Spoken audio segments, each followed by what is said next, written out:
Hi everybody, welcome to my live. Hi guys. Welcome to my channel. If you're new, this is Just Keep Swimming 1111. If you guys are back for more, I missed you guys. Hi. So today I will be doing my names for those cards, for those people that were so kind and generous to donate for my grandpa's funeral. I really appreciate that, and it, believe it or not, really made a difference. And it got me over not being able to pay. So I'm very grateful. I'm broke, but grateful. If anybody else wants to donate for the rest of December for $50, I will be pulling cards multiple times. So that would be a good deal for you and a great thing for me. Okay. So today, and I don't normally meditate before I come on, I just do it. But I felt with my grandpa's passing and everything, I guess a really close energy about fatherhood and manhood and things of that nature. And that really was coming on strong for me. And I was thinking about Ketu and Jupiter and Pluto and Saturn and Sagittarius, Vedic astrology, not Capricorn for tropical, Vedic, okay? And I was thinking this is the house of the furthest of all knowledge, the pinnacle of everything a man has learned, or even a woman in a masculine energy. But it's a masculine energy. And the house does represent fatherhood, mature fatherhood, and being a grandfather, and wisdom and knowledge. I mean, when you think of the Hermit card, think of the ninth house. That is Sagittarius. It is about truth. It is about seeking and going within and learning the truth about self and being mature enough to handle that kind of criticism. And so when I was meditating on that, and I thought, well, for all my Sagittariuses out there, you guys already know a lot of this because it's who you are. But, you know, you represent truth. A Sagittarius rising is really going to epitomize and really show what Sagittarius is all about. A Sagittarius sun would be more, they're being forced to learn all these things, whether they like it or not. And a Sagittarius moon is, it's always on their mind. Truth, parenthood, fatherhood, responsibilities, higher learning, higher knowledge, truth, inner reflection. And so even if no one here is a Sagittarius sun, moon, rising at all, maybe you have a Venus, and that represents the kind of relationship you're going to have with the man or woman you fall in love with. And they bring you to a spiritual place. So going further in that, even Jupiter rules the sign of Sagittarius. If you have a Jupiter in the sign of Sagittarius, then most likely if you're, if you have a husband and you're female, the husband would be extremely mature and much of a teacher and a philosopher and a spiritualist, someone that's very much like that. So I was thinking about that with all these planets sitting there in the sign, and I'm like, we are all learning very big lessons, either for our own lives or from other people that are learning their lessons about it, and we're close to them. So we're going to go ahead and get into it. I'm going to go ahead and consult the crystal ball and see what kind of images or messages come to me in this reading. And we'll just see what happens. But I know that there's some very big lessons right now with all these planets there, and very rarely do they all end up together in a cluster in one house. And a lot of you guys are like, Steph, cluster? Well, that explains the cluster fuck that I've been going through in my life and what's been going on lately. There's a lot of ups and downs and shocks and events and insanity. Well, you're right. When you do have a lot of planets in one area, it is a little bit of a clusterfuck, and it does mess up certain things, and it does create good things. But it is a little bit of chaos. We already know that, and we're going to get into that. But let me go ahead and see what's going on here. So let's do that. Let me see.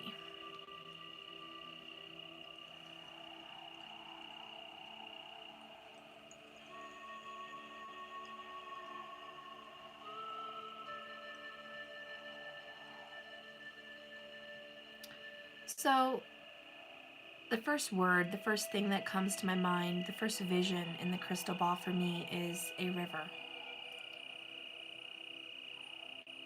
A river. And it's all about, and it's stupid, but I don't know why they bring Disney crap to me, but they do. Anyways, the movie Pocahontas, where her father was talking to her on the side of the river, and he says, the river's always flowing, it's always growing, and it separates, and you can't step into the same river twice.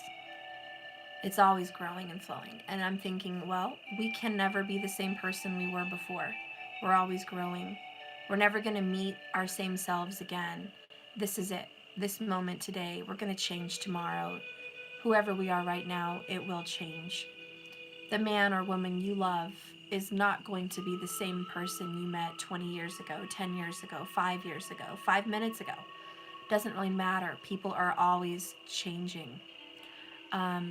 Always learning. Yes, thank you. Markers. Always learning. And so it's good to remember that, and that might be one of the bigger lessons we're learning with all these planets, that we have to accept divine change. We have to grow beyond our limit and stretch, and it's uncomfortable. Some of it may be unpleasant, but it is part of life. Sometimes in that movie, the river splits. It goes into two different directions. That is the fork in the road. Sometimes you, if you're the river, you want to go one way, and then another part of you wants to go another way, and you get split and you're torn. And you have to see which part of yourself is going to influence you more. You have choices. Career choices, parent choices, where you're going to live choices. You're going to want multiple things, and you have to go with one, and it's those big decisions that are difficult.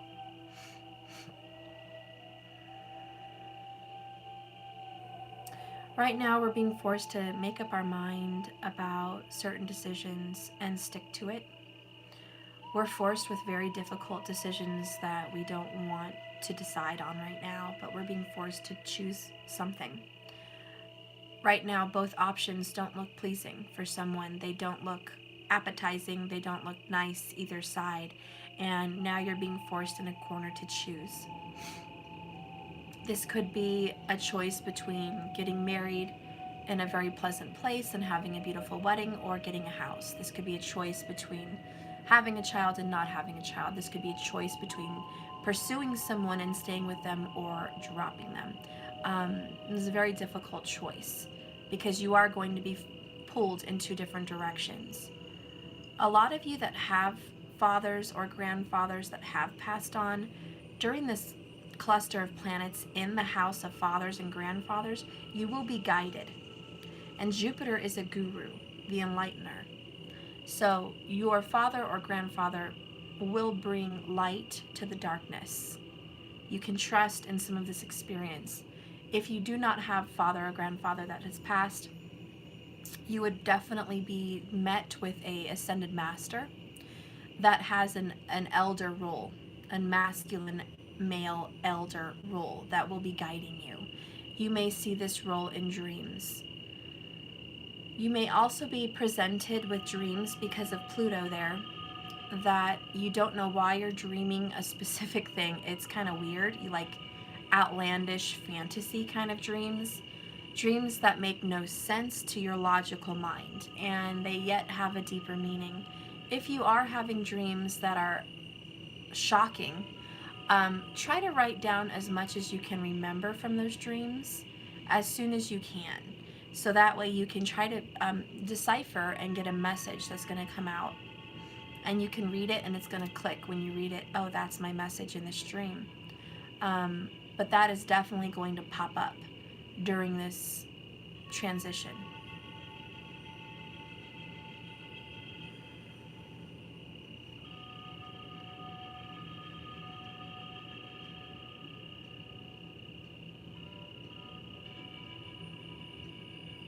I also see that there's a coming together of unlikely hearts. There's a coming together of two people that Maybe families will be completely against being together. I do see a family, maybe a couple families that really despise each other. And yet these two people have fallen in love, a lot like Romeo and Juliet, you know, the Capulets and the Montagues.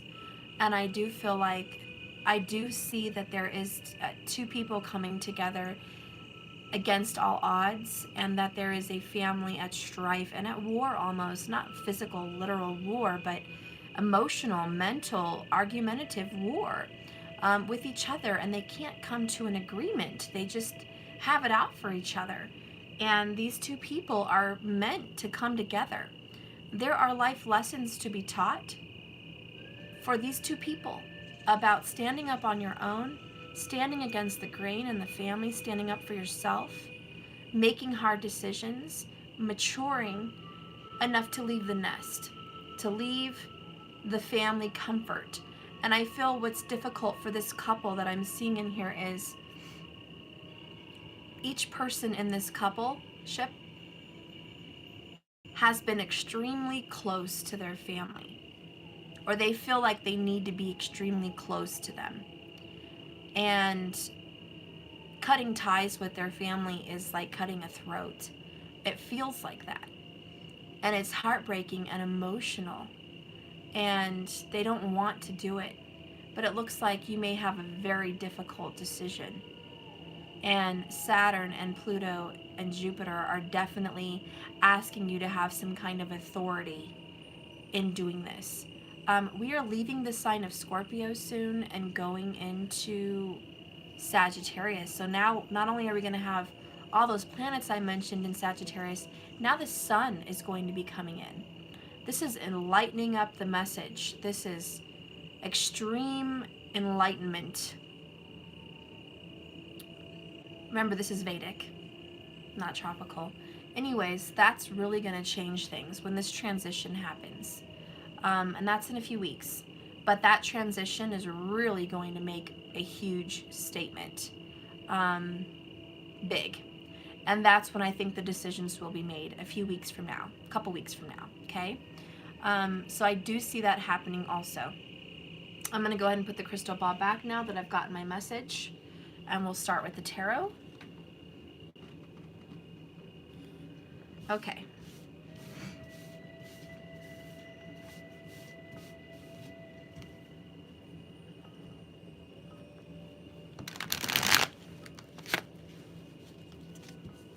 I'm choosing to use my tarot today. If anybody's interested, you can go to my website, jks1111.com, and order yourself your own tarot that I created. Let's keep going. And the cards are photography mostly. Some are CGI kind of looking, but most of them are photography. Let's see.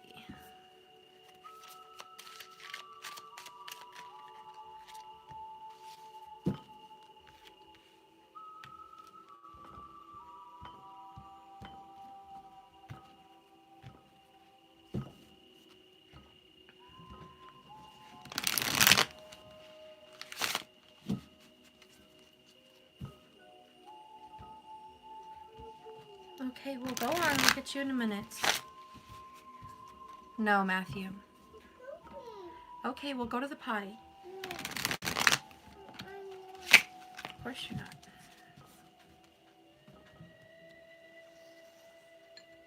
Okay. All right, so let's go ahead and see what's going on with you guys.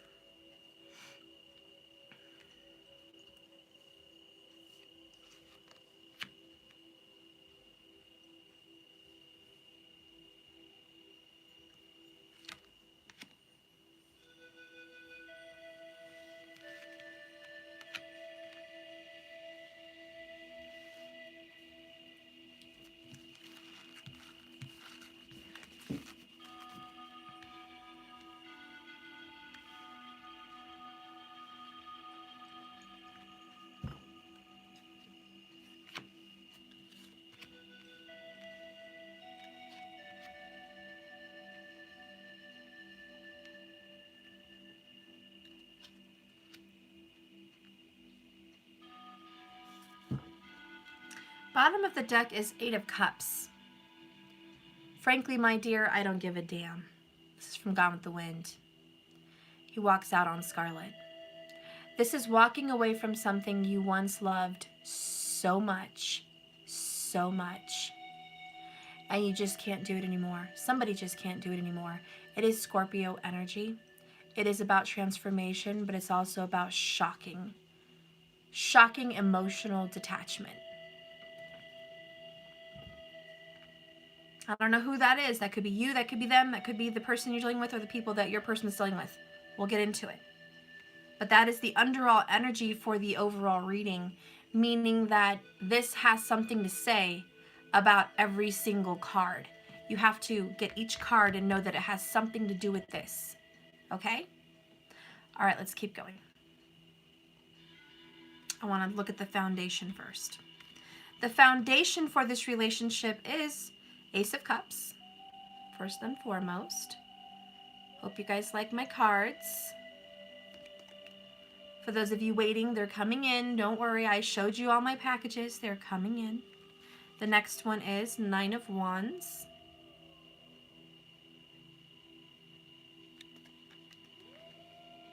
And the next one is the Empress.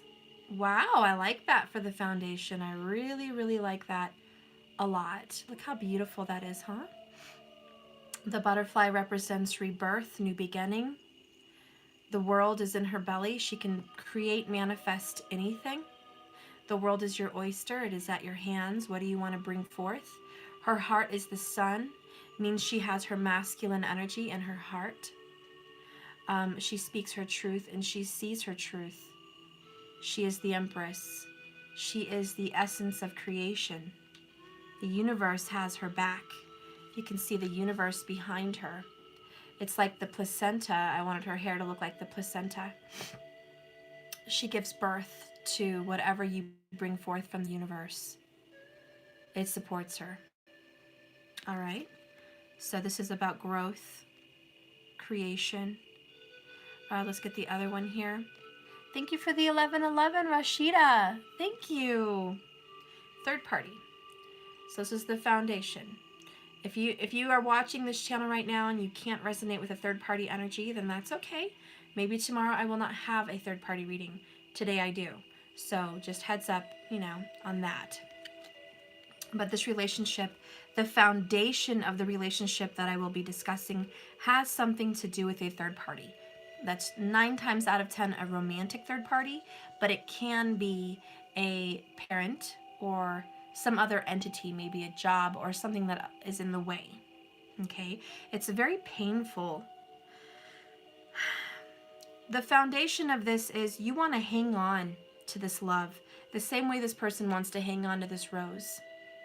And it's hurting them. It's causing blood. Hanging on to this beautiful love, hanging on to this romance is causing you pain. You do feel that this relationship is growing. This relationship does have a new beginning on the horizon with the Ace of Cups. It may be in about 9 weeks because we have 9 wands, 9 weeks, the last stand. This may be the last stand before something grows, before something expands. Somebody out there is also walking away. This is maybe for 1, maybe 2 of you. You found out over the last 9 weeks that there was going to be a new birth. This could be a birth in the family.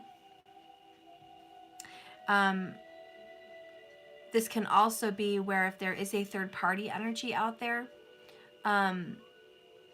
you have become pregnant or they have become pregnant. And this is causing someone some heartache because somebody wants to walk away. Somebody doesn't want to stick around. For others of you, and I feel it's more like a 5 out of 10, you did become pregnant. Possibly with a Sagittarius, or a Cancer, or a Taurus or Libra. And you were in a third party situation. You might have been the third party out, and they left you pregnant or with your child. They left to go be with someone else. And that is also in here, and that could be a past energy. Hi, baby. Thank you so much for the 1111, Corey Ann. Thank you. Okay.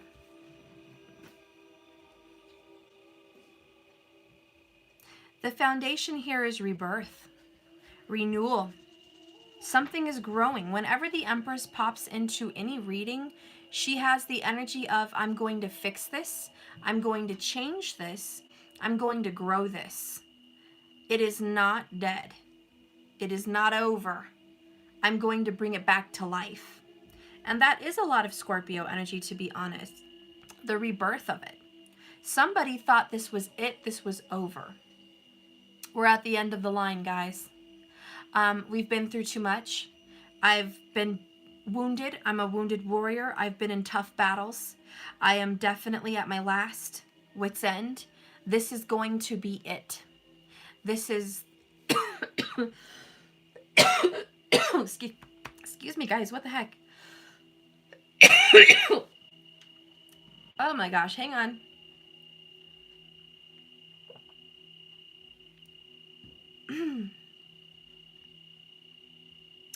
Okay. What the heck? Sorry about that. Anyways, you thought this would be it, and it's not. It's actually going to be reborn, even out of the third-party ashes. And what I'm hearing is this will be reborn out of the third-party ashes, out of the ashes and the death of the ending of this era, the ending of this relationship. It's going to be renewed. And if there is no children involved, keep in mind this the simple word, rebirth, and this is going to be born again. The energy, okay? So even if there's no children involved, it is a reborn, a rebirth, okay?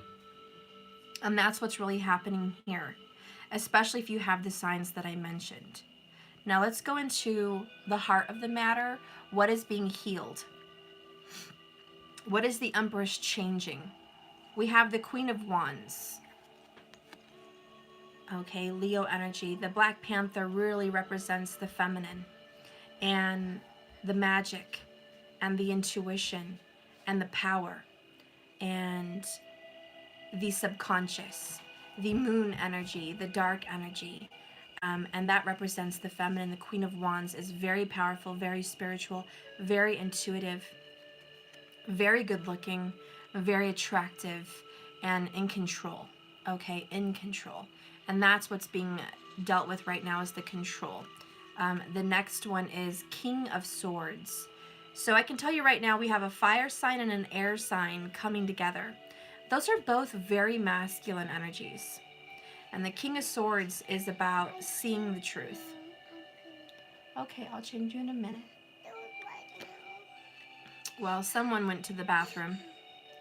And the next card is the marriage card. Wow, coming together in union. I told you this is what's being healed. I will be right back, guys. Let me deal with this thing here, and I'll be right back. I'm sorry. Just chit-chat for a moment and do what you got to do, and I will be with you when I can here. Okay.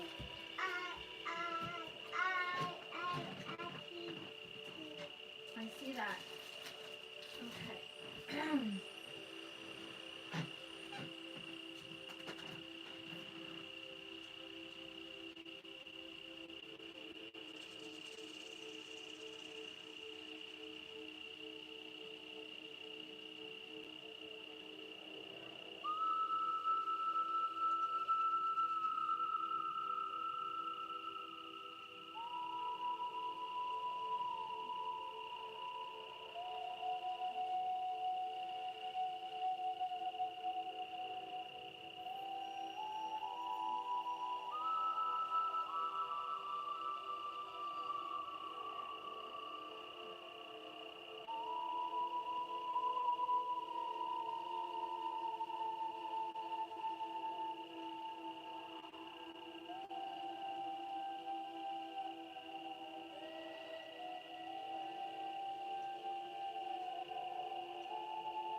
Okay, guys, I'm back. Oops. I chihuahua. Actually, I'm not back. Give me one more second.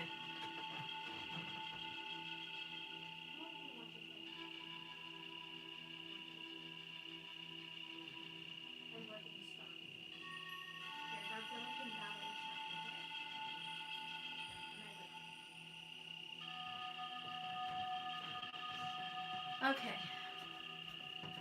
Now I'm back. Okay. So anyways, where I was leaving off was, I love that in the middle, as I was using the crystal ball, I did see a union of, as I said, opposite families, people that could not get along. And here we are, Queen and King. And it's funny because it's the red and the blues. Because the King of Swords is the throat chakra, it's blue. And the Queen of Wands is the root chakra, solar plexus, all that, and it's like more red fire. So we've got the red and the blue. Definitely a Romeo-Juliet story. And we have marriage. This is about a union.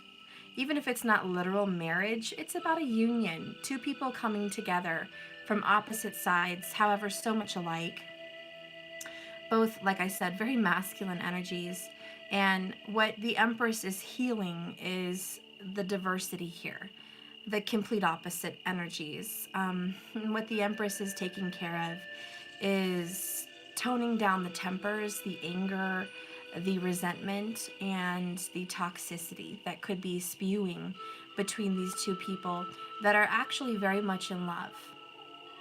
And a lot of it's family that's making this difficult for the both of you.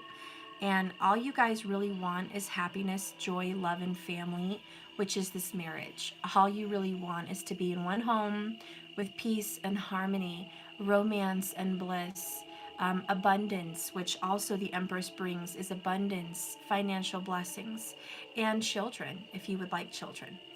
If you're older that you're not going to have children, well then don't worry about when I say children. It's just about family union, okay? And you guys want to come together, and the Empress is healing this.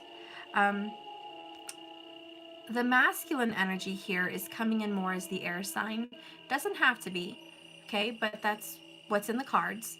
So I'm just going to read it like that, but it can be flip-flopped if that's how it works for you.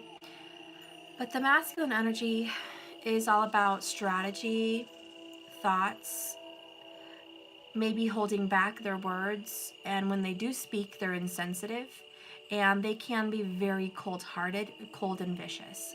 The words that can come out really cut you to the core, and they're very shocking. It happens very quickly. And you feel extremely uncomfortable in this person's presence because you don't know if it's going to be a good day or a bad day. You don't know if they're going to be loving and kind and sweet with their words or salty. Like that. And with the Queen of Wands, the energy here for the feminine is do not scorn me. Hell hath no fury like that of a woman scorned. Also, man, if you're in that energy, but it's the energy where you feel burned.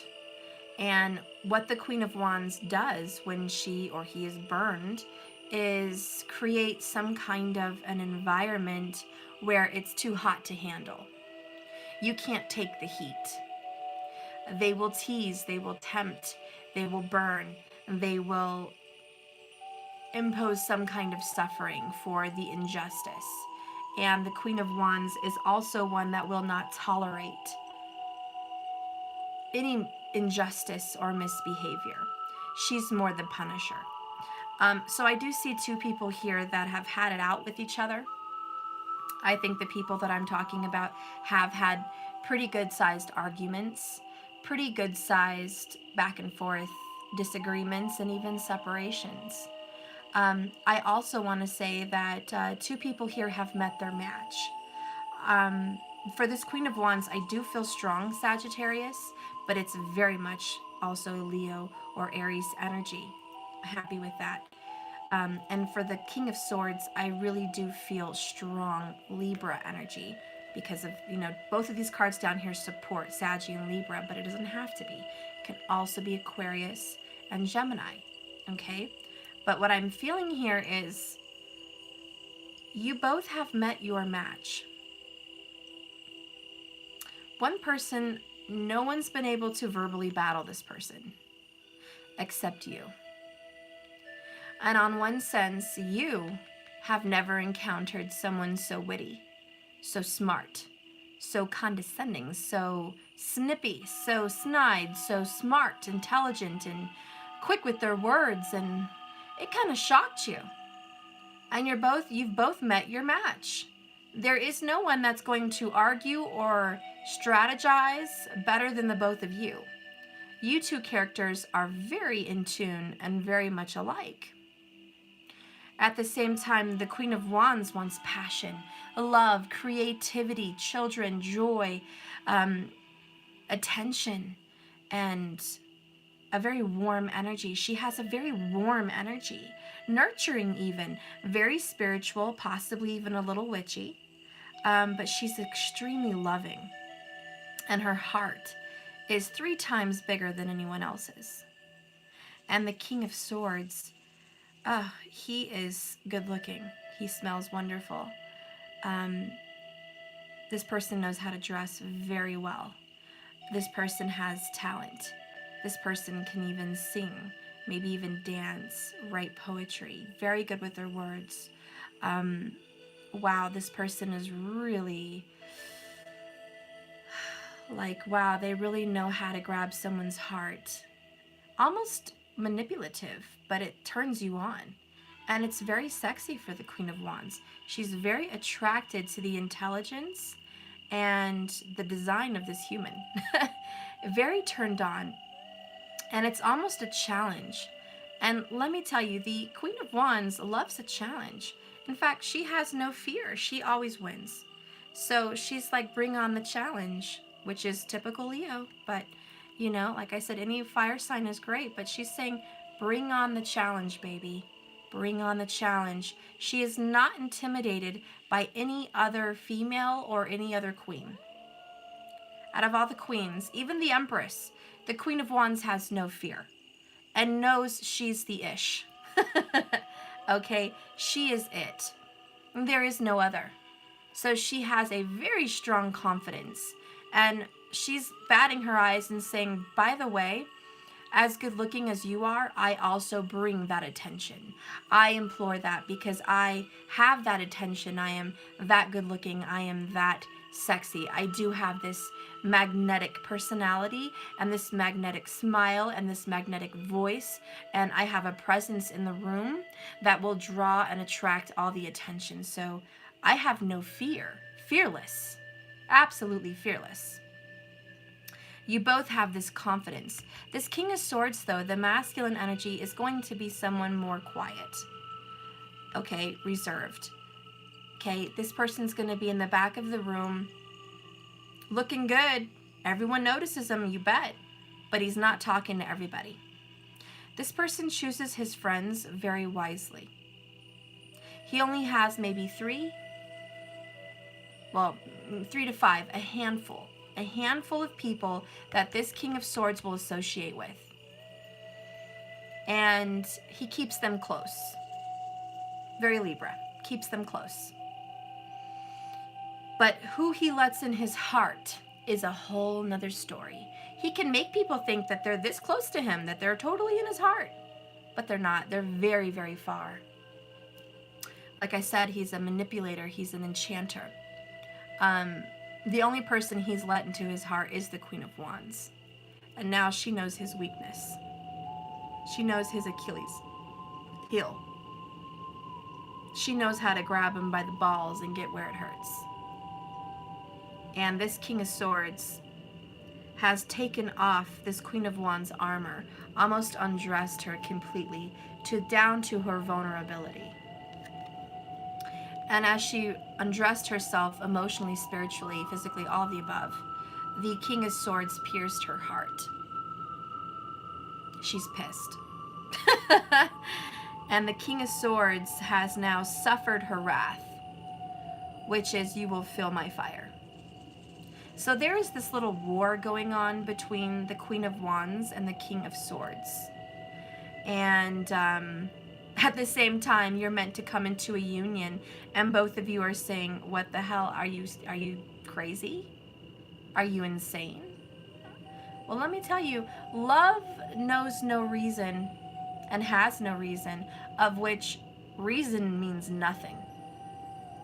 And this crazy love is exactly that. It's crazy, but it's love. And there is some purpose. There is some union here. I also feel the King and Queen of Swords have a religious background in childhood that you would have meant to be into some kind of Christianity, Catholicism, Mormonism, something of that nature, you know, whatever it would be for you. A very deep religion between the both of you in your early childhood, and since then you guys have been on your own journey seeking spirituality and religion your own way. And so you've both separated yourselves from that entity. I also feel that there are opposites. As important as your father is to you, feminine, is as important as your masculine's mother is to him or her. It's like opposites, you know? There's some kind of tie between you guys with your parents, because Sagittarius here and the Cancer here is father and mother. And so this opposite energy is really like, maybe you lost a father or mother and they lost a father or mother. Maybe you lost a father, they lost a mother. They had a tight relationship with the father, you had a tight relationship with the mother. It was very opposite, but at the same time meaningful. And you guys can relate to each other with that. Even if it's not a death, it's just this bond. You guys can relate. There's something bonded between you guys. There is signs and synchronicities. There is numbers of maybe birth dates or death dates or something of that nature with your parents that sync. And there's something about your guys' signs that sync. You know, maybe to where they have a Sagittarius moon, you have a Sagittarius rising. Maybe they have a Capricorn moon and you have a Capricorn rising. Maybe you have an Aries moon and they have an Aries rising. I also feel that your Venus is one and the same. I feel like you both have the same Venus. And it may not be the same in Vedic and tropical, but maybe one is who it is in tropical and one is who it is in Vedic. Like, it's very close. So I do feel like your Venus is connected in some way. Or your Venuses are looking at each other from houses. Where, say, someone has a Venus in Sagittarius and someone has a Venus in Gemini. They're looking at each other, direct. Or someone has a Venus, you know, in Virgo and someone has a Venus in Pisces. It's very direct. And keep in mind, like I said, check your tropical and your Vedic. It's not just going to be one. Check your Venus in both, because I think there's a synchronicity here. I also feel like the sign of your Venus is going to be very close to the sign of their sun sign. And that's going to kind of surprise you. Or the sign of your Jupiter, if you're a woman, is going to match the sign that they are. In tropical or Vedic, please check both. Again, imperative. Don't just check one. There is a synchronicity here, and there's just a very big synchronicity here. I don't know. What's up with that? They could also match your parents. Maybe they match your parents' signs. There's a big sync, whatever it is. Okay, let's keep going with the reading. Talking way too much. We have the Ace of Pentacles crowning this reading almost. This is a brand new beginning, fresh new start. And then here we have the King of Cups. I love it. This is about the ultimate love, the most highest of epitome of love and emotion and feelings. And here it is. You get it. You have a new beginning with love. Again, that's what the Empress is building and growing, is this love. She's going to fix it. Whatever troubles you guys have had, it's going to be fixed. It's not over. I'm going to get a angel answer for the crown. Let me just shuffle this one little bit.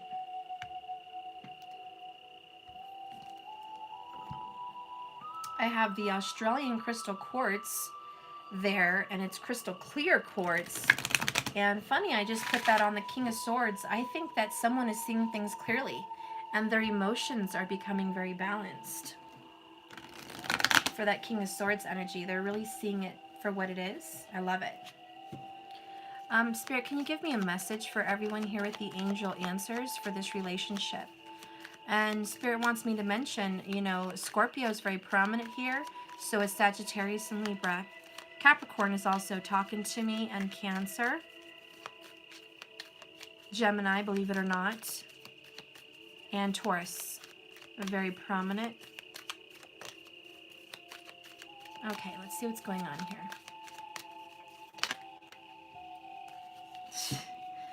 Within the next few months, there's going to be some big happy changes. We just got this yesterday. Big happy changes within the next few months. This is what I feel is going to happen. There's going to be some very big messages at that time. Bottom of the deck is success. I love it. A lot of you guys are going to be improving your health, improving your relationship, and improving your financial status. Give it a couple months here. Next few months is 4. So within the next 4 months, you are going to see some very big success in some of those areas of your life. Tell me about the masculine energy. Tell me about the masculine energy. Tell me about the masculine energy. It's bottom down right now. Hang on. Tell me about the feminine energy. Okay. Bottom of the deck between you guys is letting go. That is very much to say a lot with this 8 of Cups. Letting go. We must let go of something. We have to walk away from what was so we can have what will be. Sometimes letting go of the control from the situation is harder than it sounds. Give me a message oracle for the masculine, please. Give me a message oracle for the feminine, please. Okay, bottom of the deck is the harvest. You have to prepare for the harvest, and that does mean pulling out the weeds, which is letting go of part of your crop, so you think. It looks like it. It's all in one field, all together, all growing. It's in one piece.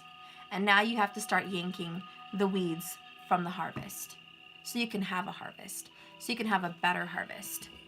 Okay, let's go ahead and reveal the masculine energy. We have a yes celebration. Yes, there will be a celebration for the masculine. And if you're watching, good times are coming. They're moving forward. If you're in connection with someone that is very country or rides horses or likes Western gear, maybe Western music, country music for that answer, I think there's a connection there, or maybe your person does. But for the masculine energy here, it's really about good times. Even if they're not country or Western, maybe they live in a country or Western state, you know, the South or the West. They have some kind of connection there. But their roots are going to bring them success. And you guys are really growing. This is Empress energy 100%. Is your masculine going to come back? Yes. Is your masculine ready to have a reunion and a reconciliation? Yes, I do feel that. There's good times coming for the masculine. There's going to be success. Also, are you going to be getting what you want with your masculine? I see a yes. You're going to be getting what you want. You're going to have reason to celebrate with your masculine or because of your masculine. Okay, what's going on with the femme? A year from now, there will be liberation. I don't know why it's a year from now, but that's what I see happening. Right now, you're kind of tied. I don't want to even think about a year from now, but let me put it to you like this. Next year is in a few weeks. Mommy. Mm-hmm. You didn't do bless you. Okay. So. Do bless you. Bless you. Okay, so guess what? A year from now is in a couple weeks, 2020. So I'm going to read it the way I intuitively feel it versus the way the card says it. I'm going to read it how I intuitively feel it right now. In 2020, you're going to be liberated from a situation. You're no longer going to be chained or burdened. You're going to let go. And that's really the overall energy, is letting go, walking away, 8 of Cups, liberating yourself. And I see the feminine doing that. A lot of you guys are leaving karmic partners. A lot of you feminines are with a masculine that is with a third-party karmic partner. And you're waiting for that liberation. You're waiting for that ending. And I do see that that is going to be happening. Can you let go, please? No. I love you very much, but no, you're so cute. Okay. I love you too. So I'm going to get one more oracle before I read those, just to get a little more detail.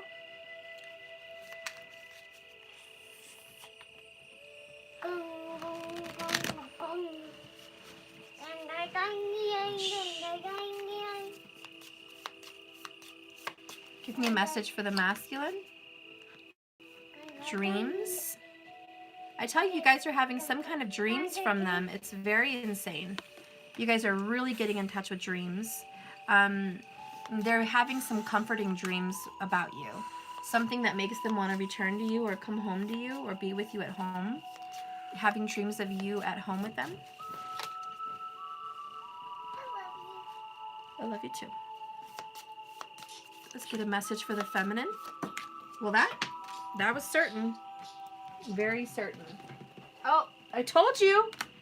I was talking about karmic partners for the feminine being liberated. Look at that. Broken karmic chains. Within the next couple weeks, going into 2020, next year, you are going to be done with karmic anything. That is karmic relationships, karmic jobs, karmic cycles, any kind of karmic debt that you've had to repay, that you've really been suffering with. As a feminine, it's over. It's done. If you're in love with someone that is with a karmic partner, in a karmic relationship, this third party vibe, it is over. You're going to see that in 2020, over the next couple weeks, that third party BS is gone. And that is what the Empress is healing. That is what she's getting rid of. So you will be liberated and you will be done with that karmic cycle. The masculine is really dreaming of a happier time with the feminine. Look, the slime can't get out. Good. I don't want you playing with it anymore. Why? Because it got stuck on your eyelashes and your eyebrows and your hair. I'm done with slime. I don't want to talk about it. I won't do that again. No. I won't. Mm-mm. Oh my God. No, I don't like slime. I'm sorry, guys. Slime fit. Bottom of the deck is communication. And I do think you guys are going to be receiving communication from your masculine. And I will be right back. I have to deal with it. I'm sorry, guys. I'll be back. I'm going to get you something. How about a different show instead of that? I don't know. I don't want you to have slime.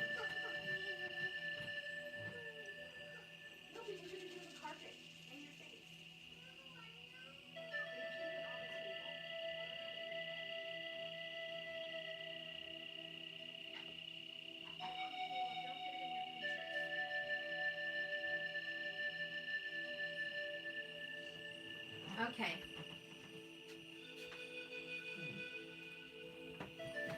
All right. Anyways, I do see communication popping up for you guys. And I do feel like within the next few months, you're going to get really what you want, which is success. And I really think that 2020 is going to bring a separation of third parties.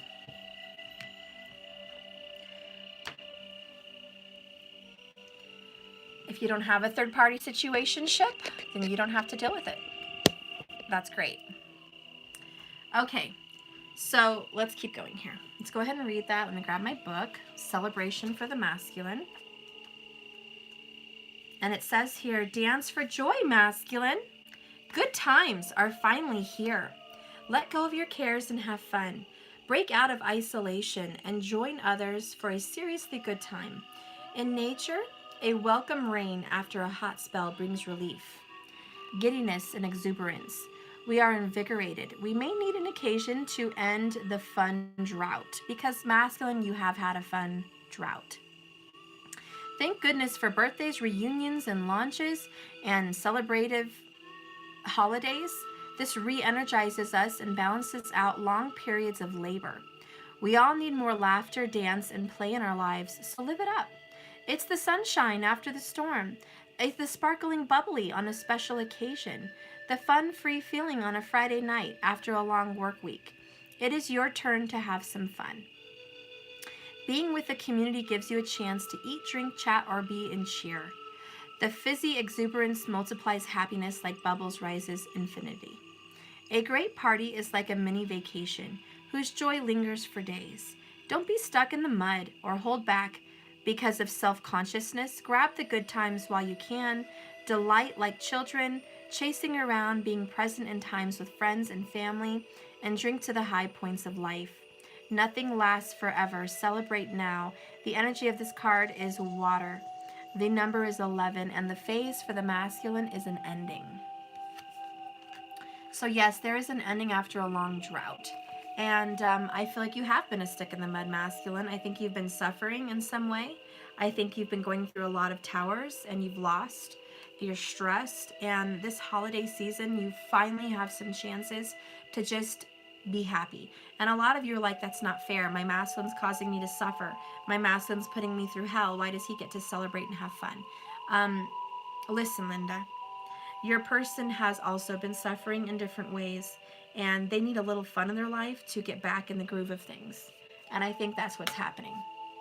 They've been overdoing it. And let's see what's going on with the feminine liberating from the karmic. And I hope it's not your karmic. I hope it's your person's karmic.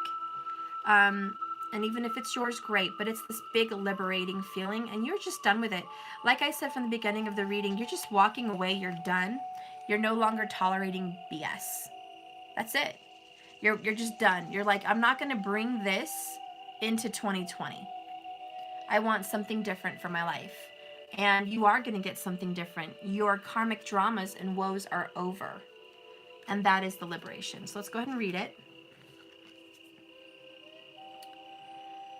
Break the chains of old limiting habits. Break free from bondage, the old limitations in self-esteem, confidence, or optimism.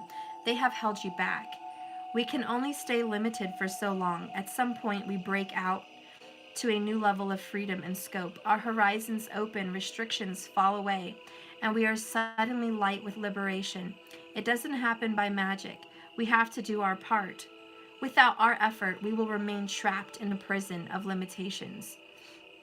We must make important changes as feminines and reach for something better and trust it can be ours.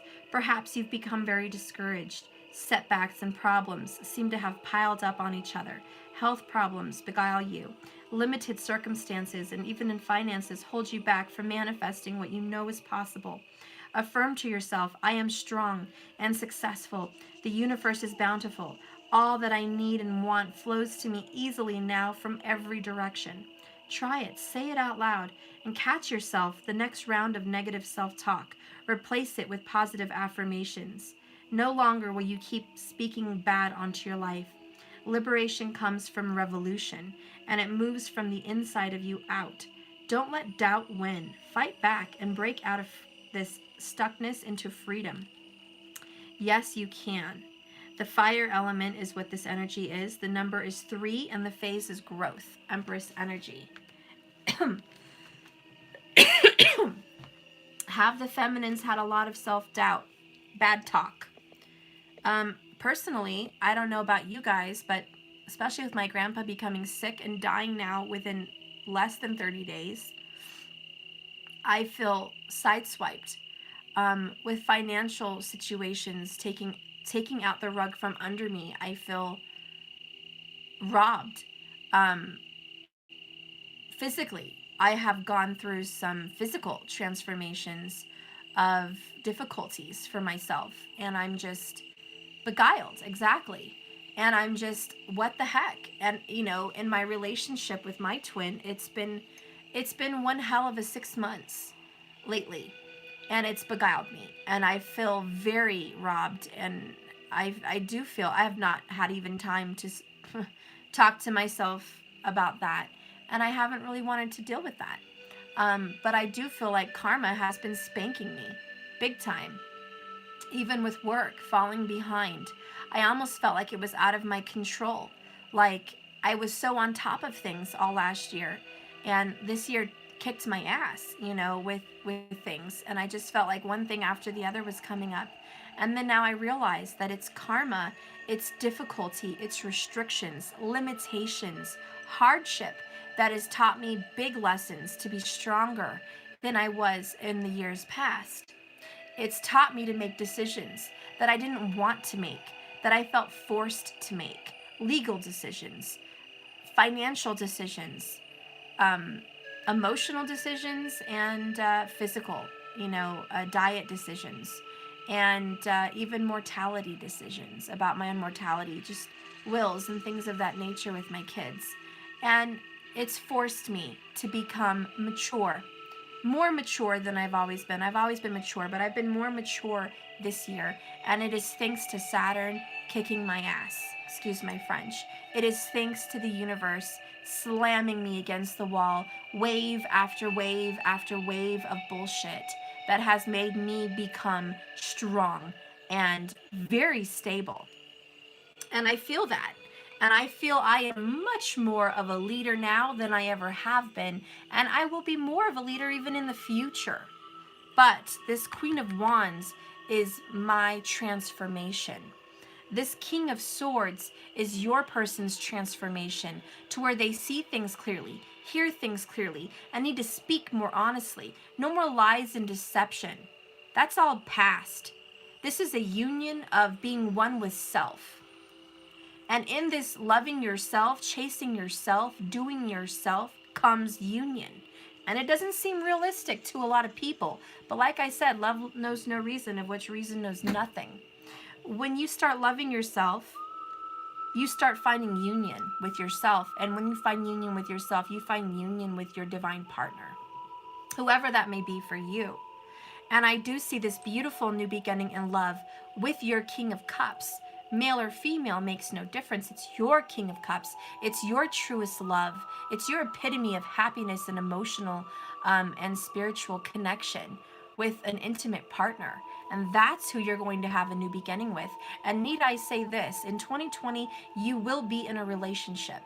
For all of you single people out there, I see this relationship coming into fruition physically in this reality, in this third dimension. It's not going to be a 5D, 9D thing. It's not going to be a fantasy. It's not going to be an emotion or a thought or a hope. It's going to be an actual reality. But we are being forced to transform and leave the BS behind in our past and not carry it into our future. So that's just some advice there. Let me grab, okay, there. How does your person feel about you? How does this King of Swords feel about the Queen of Wands? Number one I got was Ditto from the movie Ghost. They feel like they are your soulmate, and everything you feel, they feel. They just haven't said it, okay? They have not said it. And this King of Swords, the King of Words, has not spoken true feelings. And I know that because in the movie Ghost, he never could say I love you, but he felt every bit of it. You know that if you've seen it. And the next card that I had is no words. No words. And I will read that to you because this person has not been able to express to the Queen of Wands. But it says here, no words, and I wrote this one, by your soulmate. I may not be good at expressing the depths of love, nor the storms in my heart, but know this, my love, I have found myself deep in thought over us time and time again. And I love you more deeply than I have been expressing. And I got chills. Can you feel that? Your person loves you more deeply than they have been expressing. Okay? It is what it is. It is what it is. And this person has not been forthright in the way they speak to you. Okay? If you're the Queen of Wands, Now, how does the Queen of Wands feel about the King of Swords? Mom, Mm-hmm. I know what to do with my blue I go to. I can get swim over spikes with Mackin. Okay, good. You do that. Thank you. I already did that. Good. I like it. And I am gonna get the rest of it out. Okay, baby. So how does the Queen of Wands feel about the King of Swords? How does the Queen of Wands feel about the King of Swords?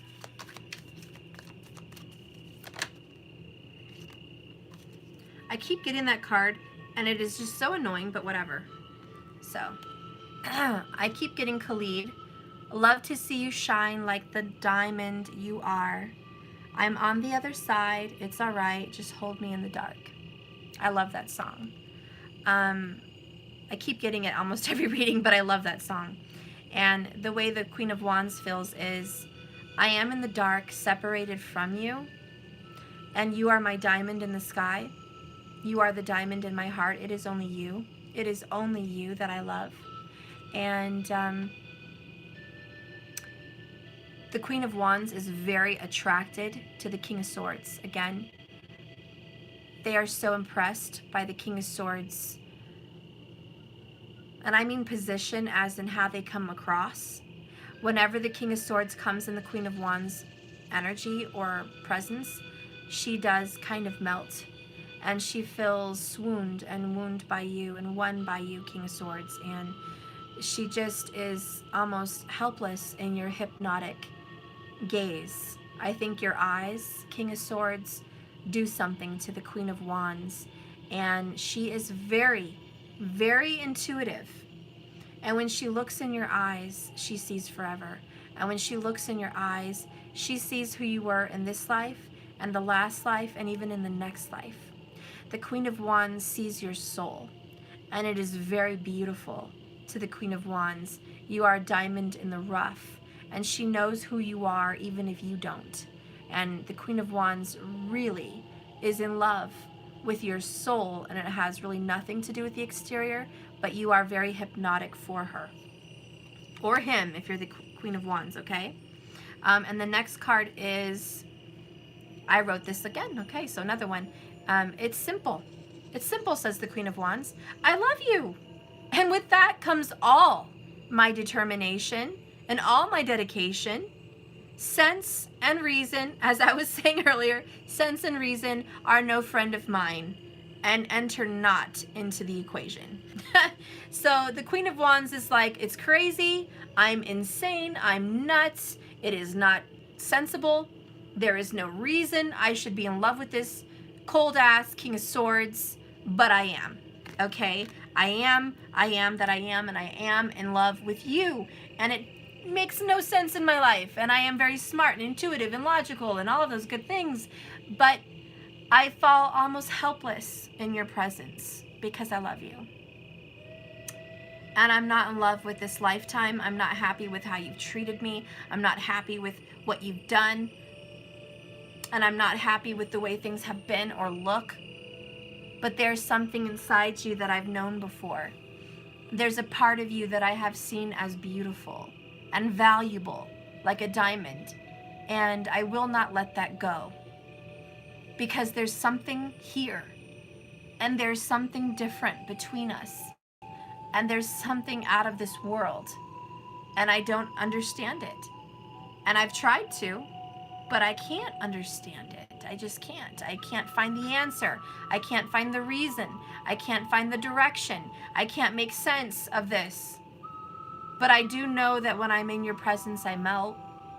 I do know that when I'm around you, time knows nothing and everything ceases around me and it just makes no sense and I'm helpless, right?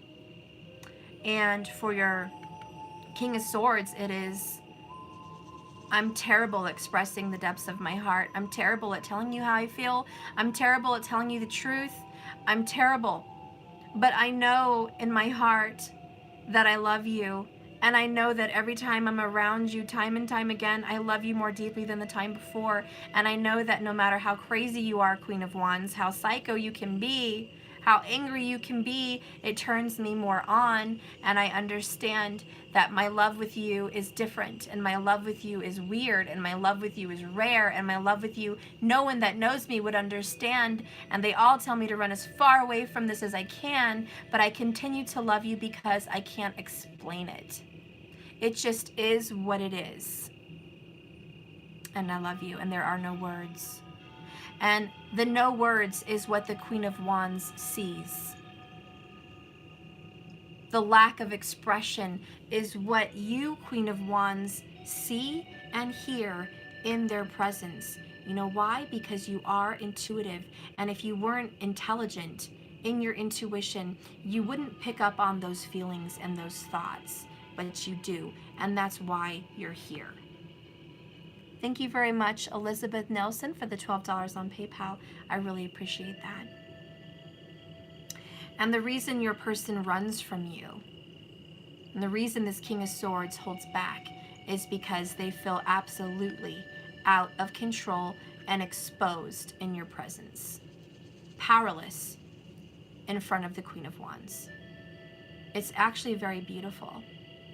And this is a love beyond love. This is a love beyond time, and it does not make sense. But it is what it is, and you guys feel it. And the Empress is going to heal it. You know this. I'm going to go ahead and continue because this is a really beautiful story, and I don't want to quit. So you can click off if you want. It's already been a long reading, but I'm not done yet. When I get into a good love story like this, I'm not quitting. Call it my obsession if you want, but I do love tarot. I love what I do, and I love relationships. And yeah, I am a little obsessed, and that's okay. I thank my Rahu for that. Okay, I'm going to keep going. I want to know more about this beautiful lovers situation, because this is true love. Okay? This is real true love. And true love ain't pretty. Not all the time. Oh yeah. We have the Six of Wands, success and victory, Six of Fire. Look at that yin and yang, black and white, masculine, feminine energy. You guys are going to have a union. The Six of Wands does represent union. It does represent success and victory over a situation. I do think you guys are going to have victory. And look who we have at the bottom. We have the Counselor. I love it. We have two humpback whales with a starfish in the middle. This is very watery. This is a watery energy. And this is very Piscean. And this is very intuitive. Someone here may have a Pisces moon. I know I have a Pisces moon in Vedic. But the Counselor here is to speak the truth. Talk about the emotions, the depths of this relationship. Your relationship is being healed, mended. There is a Counselor working on this, and I will read some of these. Let me find the Six of Fire real quick.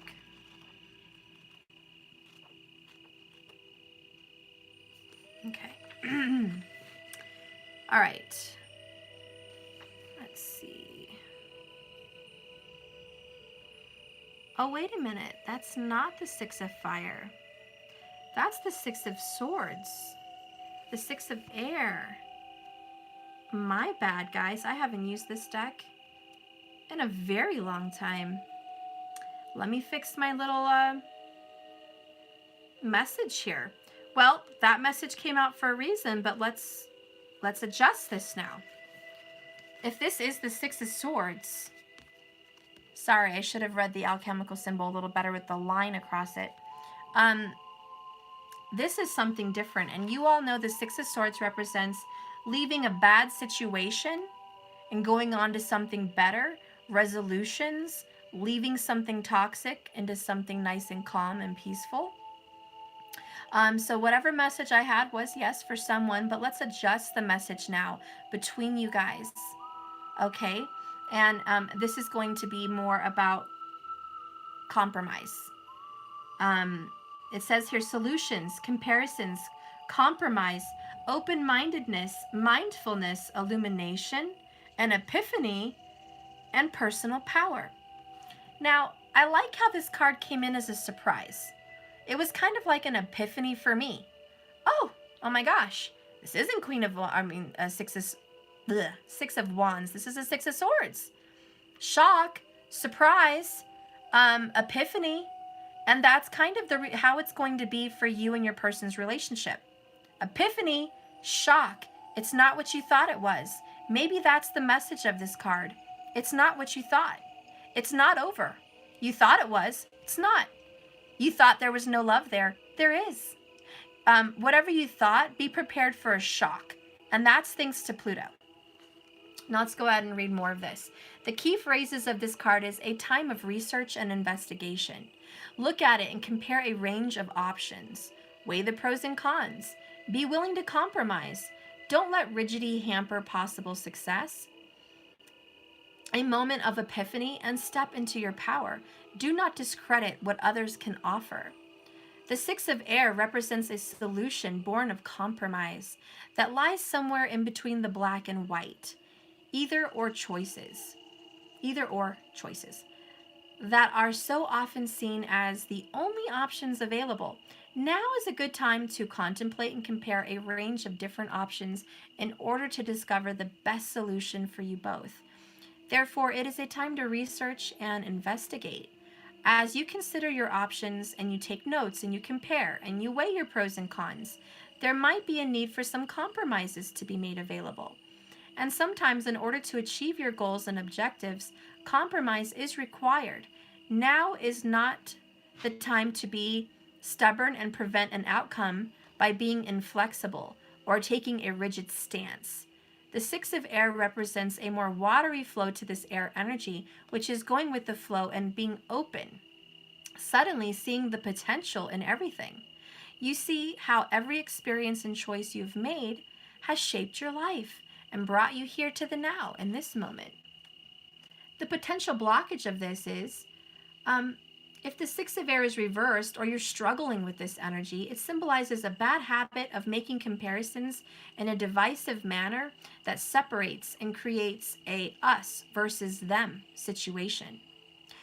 When the Six of Air presents that kind of an energy, it's cautioning you to be more embracing of others' differences and warns you not to fall into the trap of judging others because they think or believe in a very different way than you do. It comes to remind you that we're all different, and that one thing is we all have in common is just every single person has a belief, totally unique to themselves, shaped by their own experience. Don't be too quick to discredit what another has to offer just because their perspective or perception may be very different from your own. The Six of Air is presenting you with an opportunity to act in mindfulness and awareness. From this moment onwards, choose to take a responsibility for your thoughts and beliefs and actions. Make a choice on your behalf. Own it. The only drawback is that you will no longer be able to blame others for stealing your power, if it is your choice to give it away. This is your moment to come of age, to your own power, to mature. The Six of Air signifies an opportunity to empower and illuminate your life by opening your mind. Isn't that awesome? And kind of the whole scrying in the crystal ball thing was empowerment, maturity, the fork in the road, the river. You're changing, you're growing. A lot of water energy here, to be honest. A lot of love between you guys. True love with the Ace of Cups and the King of Cups. A beautiful love, but also a very troubled love with the Nine of Wands and the third party. It is this fork in the road. Compromise is going to be big for the both of you. And yes, thank you. Who's this? Lana Forrest Lawrence. Forgiveness. I love it. I love it. And yep, that's what's going to happen. Maybe this Let It Go card is about forgiveness. Letting it go. Walking away from the stubbornness. The fixed energy of Scorpio there. Okay? Let's continue with this beautiful love and reading with the Counselor. I know that is the water, and it is 12 of water, but there is no 12 of water, so it's just an extra card in the tarot. Let's go ahead and read this.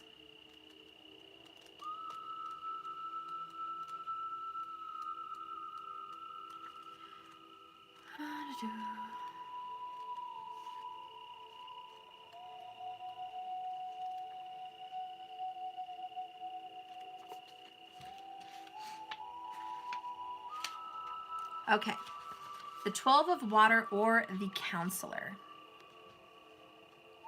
Empathetic, wise, objective, advice, trustworthy, emotional understanding, and clarity, sharing.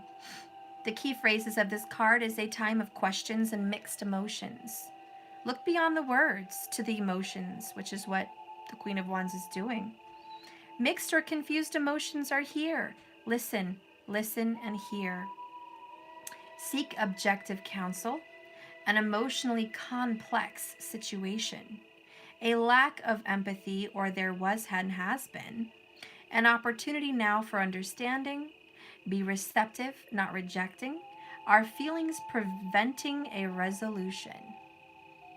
And I will say, over the past couple weeks, some of my readings did say that there was a grudge. And I did think the masculine might have been holding a grudge. But it could be the feminine too. Or maybe both. If there is a grudge, let's let that go. Let's let that go. The meaning of this card is the counselor of water represents one who stands high, an elder, an advisor, or a wise, watery man or woman whom the king or queen calls upon to discuss their feelings regarding a situation or experience of their concern. She or he is someone who is trusted. They are very caring and compassionate. They will listen attentively, only interrupting the flow to ask a question if there is a need. Once the tale is told, the counselor offers his or her thoughts in an objective manner.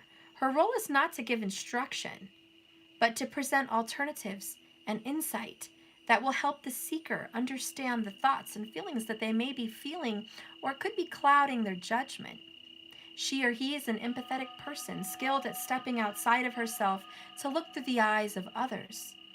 He or she never judges and offers only compassion and the opportunity to understand the emotions at play. By asking the right questions, she helps them come to their own conclusions about what feels right for them and what feels like needs to be done so they can proceed from this point. When the counselor appears to you in your life, or you've come across this person, or even this card appears in your reading, it symbolizes a need to be empathetic and objective when dealing with emotionally complex situations. If you can, look beyond the words being spoken to see the actual emotions behind them. If you cannot, the counselor asks that you seek out the wisdom of someone who can. There may also be a time approaching that will require you to keep your emotions in check, especially if they are confused. If you are feeling reactive or challenged, talking it through might help so you can make sense of your feelings and provide your answers. If you act without taking this step, your mixed or confused emotions may muddy and falter the waters further. The potential blockage of this card is when the counselor of water appears maybe in a reversed energy or a struggle, a lack of empathy or understanding or unwillingness to listen and to hear what's being said, may be another's feelings or yours. Are you being unsympathetic, rigid, when compassion is needed? Are you allowing your feelings to get in the way of a resolution of forgiveness? Are you allowing your feelings to make you deaf and blind to another person's thoughts and feelings? Be receptive instead of rejecting. You don't have to agree, but at this time, it is important that you listen. This card is calling you to remain objective and empathetic. Boom! I love it. Now I'm going to do something special. I'm going to do a special reading for how your person feels and how you feel, and what is behind the words. It's a special look into the truth. And I do want to see it in this reading because I do feel like this couple is very destined and meant for union. So I really want to get to the bottom of this. Again, if you want to click off, it's been a long reading, I get it. Please go ahead and exit now. Maybe you can finish later. But I am going to get into just a little bit deeper because I'm psycho like that. Okay? All right. Good. Gucci, that's what I do. I am obsessed with this. It's been a while. Where's my thing? Okay. All right. So how does your person feel behind the words? And how do you feel?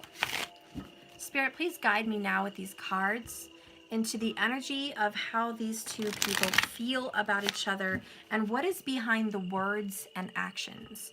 What is, because fire is actions, feminine. Words are the swords. I would like to know, and actually swords are also actions, but I would really like to know what is behind them. What is behind these words and actions? Give me a broad look now about the feminine and the masculine energy. Please give me a broad look at the feminine and masculine energy. What lies between them? What lies between them?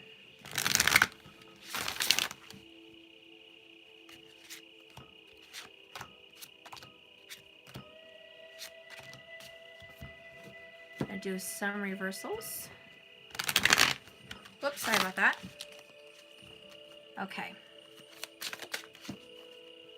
This is the feminine behind your actions and your words. This is the masculine.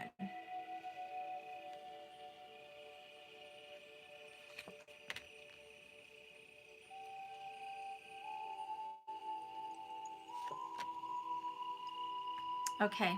Bottom of the deck I have, this is Earth. 8 of Pentacles. So bottom of the deck, what I have is 8 of Earth, and this is going to be the energy of working really, really, really hard. This can be obsession. It can be doing the same thing over and over again and hoping for a different result. In this deck, she's a beautiful tree-like, earth-like creature that is full of power and energy for creation. And she is the work behind it all for getting it done. And if you see on her wand, she has a phallus at the very top. And if you guys can see that, that's a phallus right there. Literally, it's purple. So it's an amethyst. And this is about creation. It's about putting the hard work and energy and the seed to make something happen. And so this is a very masculine energy. Even though Earth is very feminine, she holds the key to creation. And she grows it. She nurtures it. Very Empress-like. So that's the bottom. Okay. And let's go ahead and get the tarot. Tell me, what is the feminine's truth behind her words, behind her actions?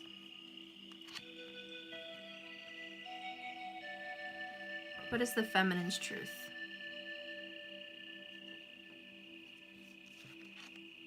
What is the feminine's truth behind her words and her actions?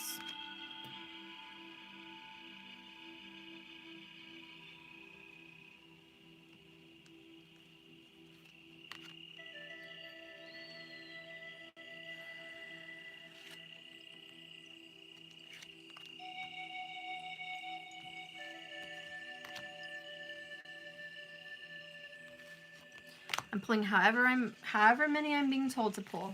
I don't even know how many. What is the masculine's truth behind his actions and his words? Okay. What is the masculine's truth behind his actions and his words? What is the masculine's truth?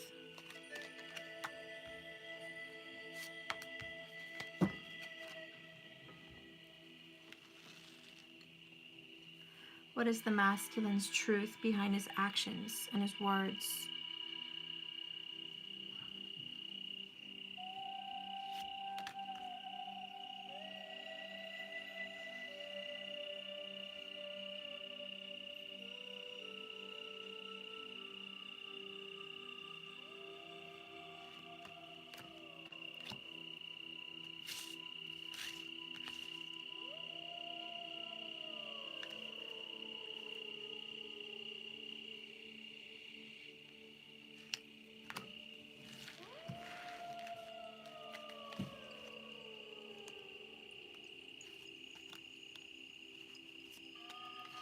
Bottom of the deck is the Eight of Pentacles. Wow, that's pretty weird.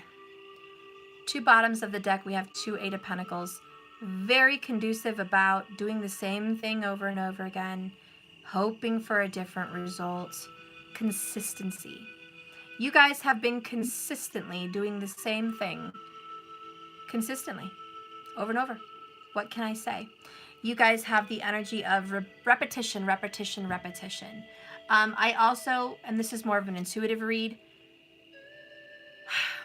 you both have been in relationships very alike each other. You have the same karmic pattern, be it cheating, drinking, lying, deceiving, irresponsibility, lack of understanding, lack of intimacy, lack of depth, whatever it is. You both have been in multiple relationships, and it seems to be the same karmic pattern. Different day, different person.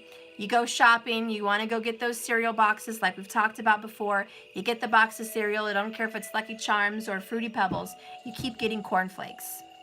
Both of you. You keep getting cornflakes. And that's what is happening here. The same results pop up no matter who you're with. Give me what's really behind the feminine's words and actions. What's behind the feminine's words and actions? What does the feminine really feel? What does the feminine really feel? What does the masculine really feel? Ooh, okay. What does the masculine really feel? Bottom of the deck between the both of you is Hillary J. Smith.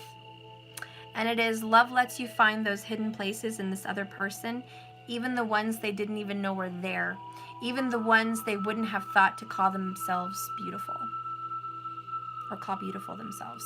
What that really means to me is you have both found your triggers. You've both discovered something in each other that triggers each of you, and you've both gotten the key to each other's hearts. Again, I tell you, you've known and you've found their vulnerable spot. You have found their weakness, and they have found yours. And it's soothing and beautiful, but at the same time, very exposed. And you almost feel weak and attacked because someone has discovered this. Okay, let's get into it.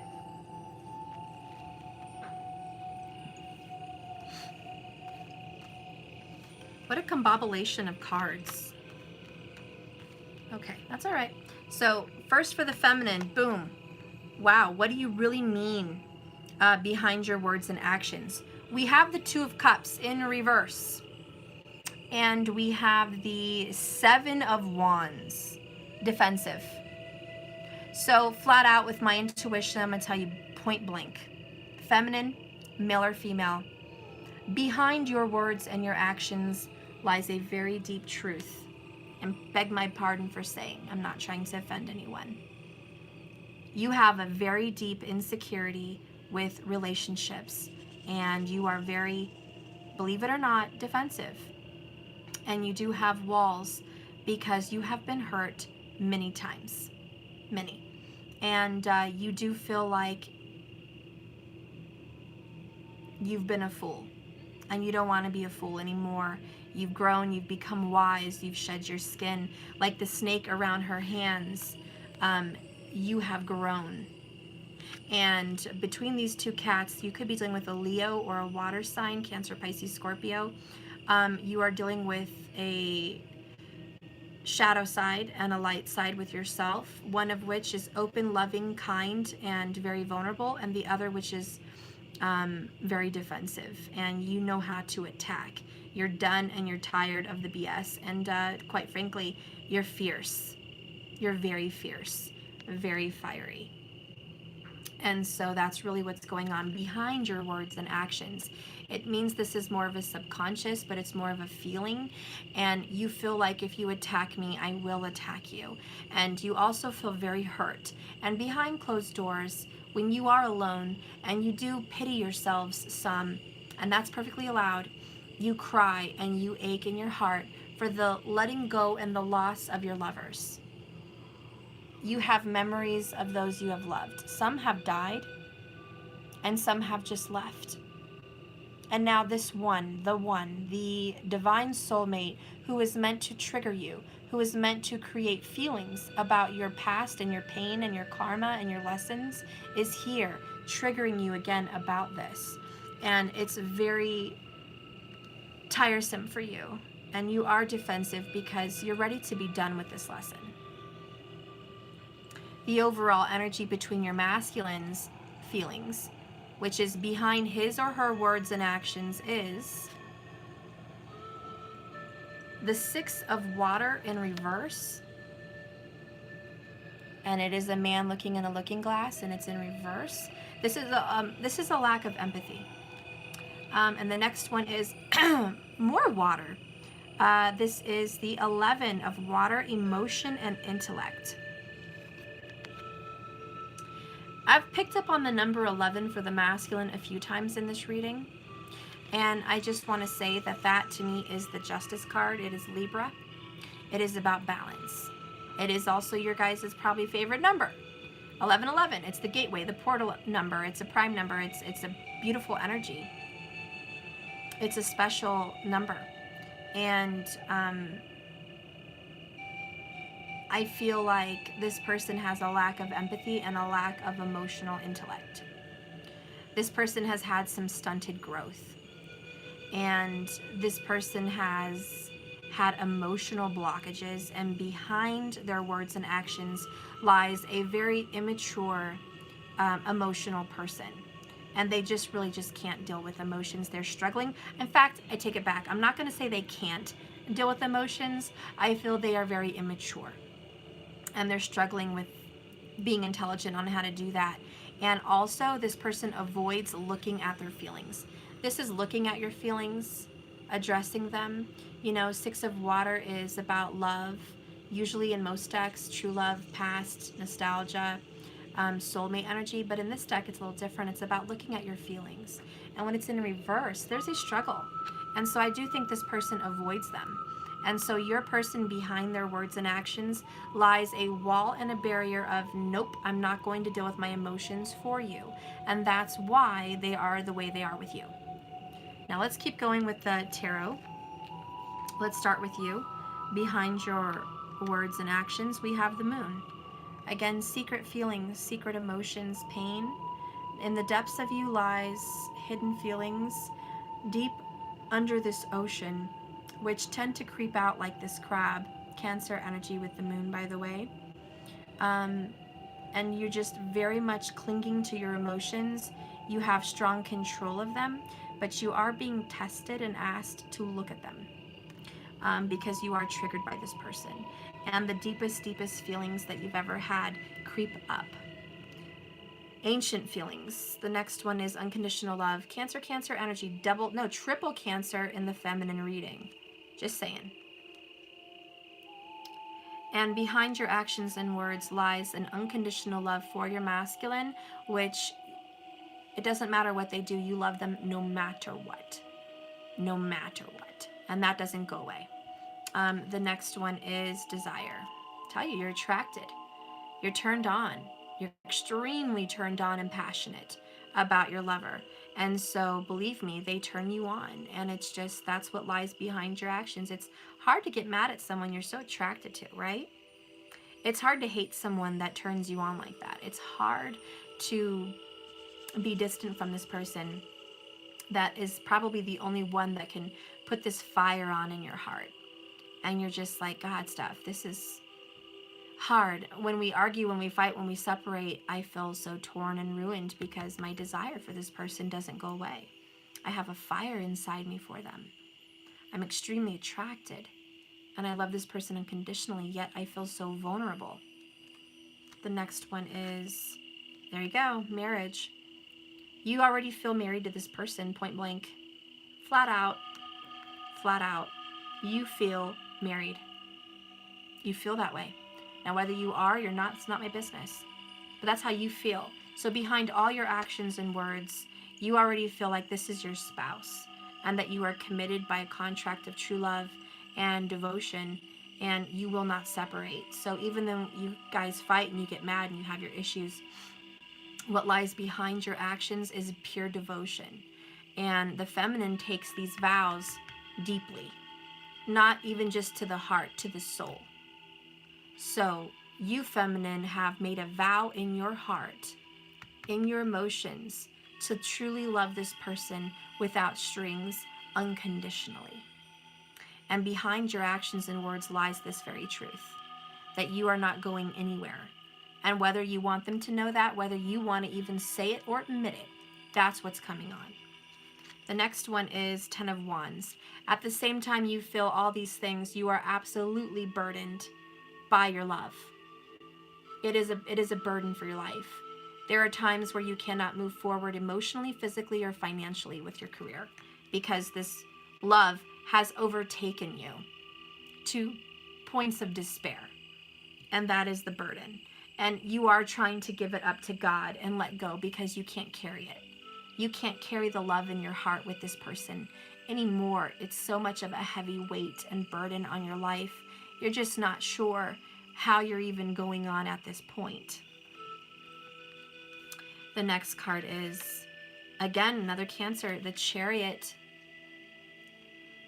Behind your words and actions, you have a faith and a belief that this relationship is moving forward, that you guys are going to pull through this, that there is a future with you and this person, that there is a divine contract and connection, that there is a true love and a balance, and that no matter what seems to happen, that Spirit is guiding the both of you forward. No matter which way, what direction you're in, you have faith and belief that it's always moving forward. Thank you, Denise Stewart, for the $22 on PayPal. I love you. Thank you so much. What a beautiful donation. Thank you. The next one is the Fool. You feel like you are the fool. You are a fool in love, and you are absolutely ignorant and foolish. Behind your words and actions, you feel like a complete fool. But at the same time, your heart is saying, I want to grow this, and I want a new beginning with this person. Call me foolish, call me stupid, call me ignorant, call me crazy, right? I may be walking over a cliff, not knowing what the hell's on the other side, and if I'm going to live, but that's what I want. The heart wants what the heart wants, and that's what you want. The next one is King of Cups. You feel completely, madly, truly, and deeply in love with this person. What? My voting fell under there. I'm going to have to get it with Uncle Brandon later. No. I'm not doing it right now. I'm working. No. Hang on, guys. Let me go. Let's go find something else real quick. Guys, I'll be right back. Kid, come on. Let's go get something else. You're obviously bored. I really want protein.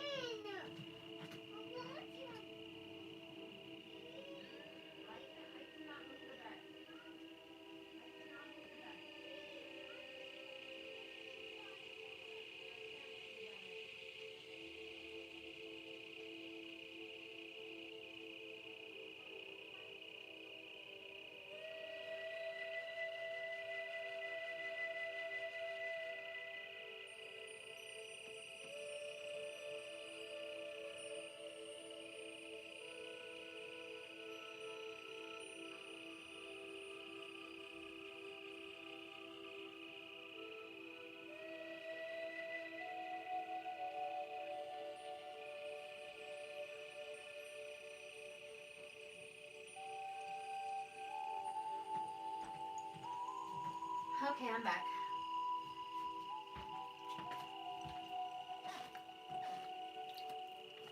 Guess what? It is snowing. It just started snowing outside today. That's amazing. There's a purification, and I all of a sudden feel this pressure in my head, like my head's gonna float away, and it's pulsing, and my ears are almost deafening out. There's a silence that's coming. There's an isolation and a silence, and in that silence there's going to be some clarity as a sign.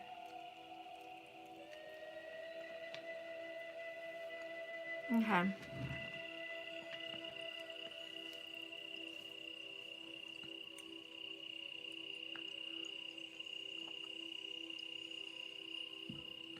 Anyways, with the King of Cups, you feel madly in love, overwhelmingly attracted, hopelessly devoted to this person. This is your true love, and you're not going to let it go so easy, clearly. You're not going to let this go. You're not going to call it quits. You are devoted, and behind your words and actions, again, it's just confirmation after confirmation after confirmation that even though this is a burden and this is difficult, you trust and believe it's moving. Even though your person hurts you and takes you to places where you feel you can't move forward in life, you are devoted and bound to this person. So behind all of your actions, you are reminded of this. And the only pain you feel behind your words is, I am so tired. I'm so tired, Lord, for the pain of my relationships. I'm so tired of the failed relationships. I'm so tired of the failure in this relationship and the distance and the coldness. I'm so tired and burdened by the stress of this love. Help me. I need help. And you are absolutely helpless. And you feel like I need help. There is a new beginning coming. The last tarot is the Queen of Cups. You gotta be absolutely kidding me right now. No, they're not kidding me right now. You have the King and Queen of Cups literally on top of each other, side by side. They're the last two. So behind your words, again, you have the marriage card. And, you know, the King and Queen of Cups are always married. You feel married to this person. You also feel like this is your divine partner, twin flame, soulmate, the one. The one. Not a big, beautiful love. Not a very wonderful love, but the one. There is no other that's going to top this one. And that's how you feel behind your actions. And if you didn't feel that way, you wouldn't keep pursuing it. And by the way, you're right, because you are a fated couple. These two cards would not come up together like that if it wasn't true. And they wouldn't come up together like that if it was any other way. And I picked them sporadically. There's no reason they should have been right on top of each other unless it was perfectly divinely orchestrated in fate. And you guys are meant to be together, you know, and that's just the odds of you guys coming together are rare. The odds of this relationship being this divine are rare. Very watery and fiery for you, but strongest Cancer pull right here in your feelings behind your actions. And can I just tell you that the one sign that is that deep and that strong is Cancer. Cancerians are devoted, committed, they endure, they love unconditionally, they will suffer for their love, they will suffer for their family, they will suffer for any greater good. Wherever their heart is led is where their devotion lies. Even if it's their job or their family or their lover, a Cancerian will be hopelessly, absolutely devoted and dedicated and endure all things. And one verse that pops into my mind for this particular reading for the feminine on what you feel behind everything is, 1 Corinthians 13, verse 4 through 7. Is that it? 4 through 8? Love is patient, love is kind. It does not delight in evil, it does not boast. It keeps no record of wrongs. It is always forgiving, always loving, always persevering, enduring. I mean, I don't know all the words by heart, but this is the love that I feel here. And you're keeping no record of those wrongs. And as defensive as you may be, as hurt as you may be, and as burdened as you may be from your relationships, you forgive very easily. Cancerians are very forgiving. In fact, all you have to do for a Cancerian is say, hey, I'm really sorry about what happened. And as quickly as you say that to a Cancerian, they grab you and touch you, because Cancerians are very physical and affectionate. And they will grab you and hold you and say, it's okay. It's okay. I love you. as quickly as that, a Cancerian will forgive completely with all their heart. And they're very quick to forgive when they love someone. If they don't love someone anymore, there's very stubborn energy there. Let's just say friends and family or foes. Cancerians will not ever forgive, maybe, because they just can't see any goodness left in that person. And if they have no love or emotion connected to someone anymore and it's completely detached, goodbye. Goodbye.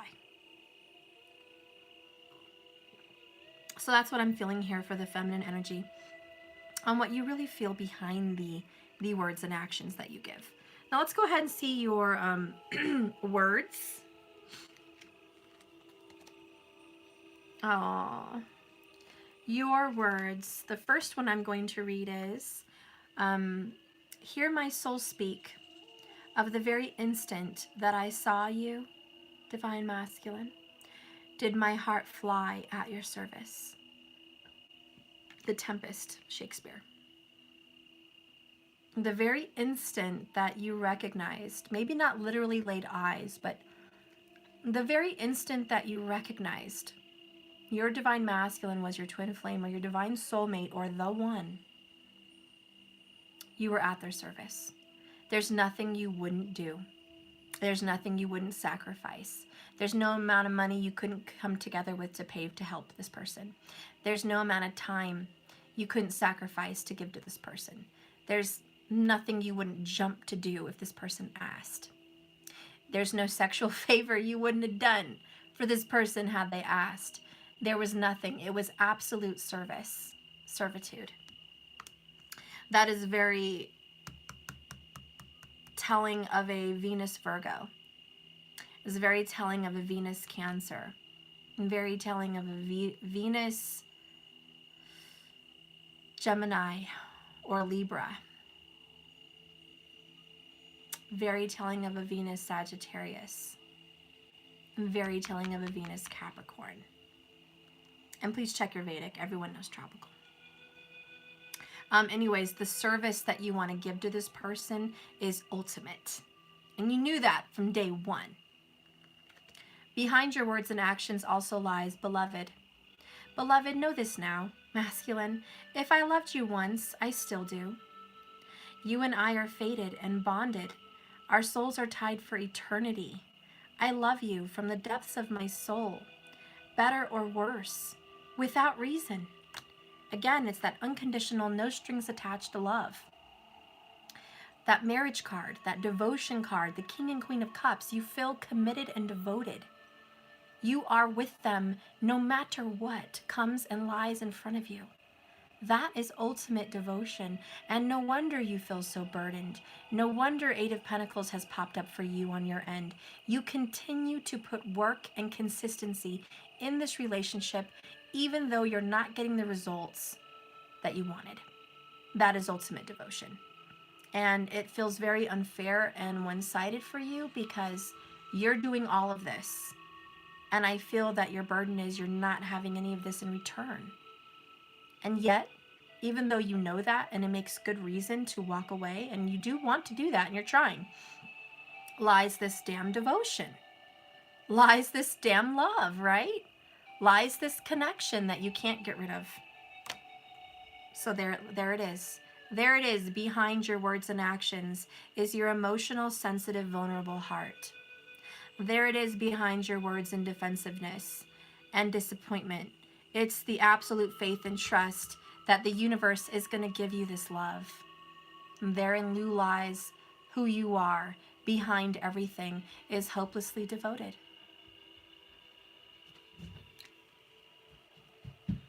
I just got you all set up. But Mommy, I want apple juice. Okay. All right, guys. I need apple juice. I'll be right back. I know. I gotta deal with it. That's okay. To make me sleep. To make you sleep? Oh, okay. Well, I don't think apple juice is gonna make you sleep. Here it is.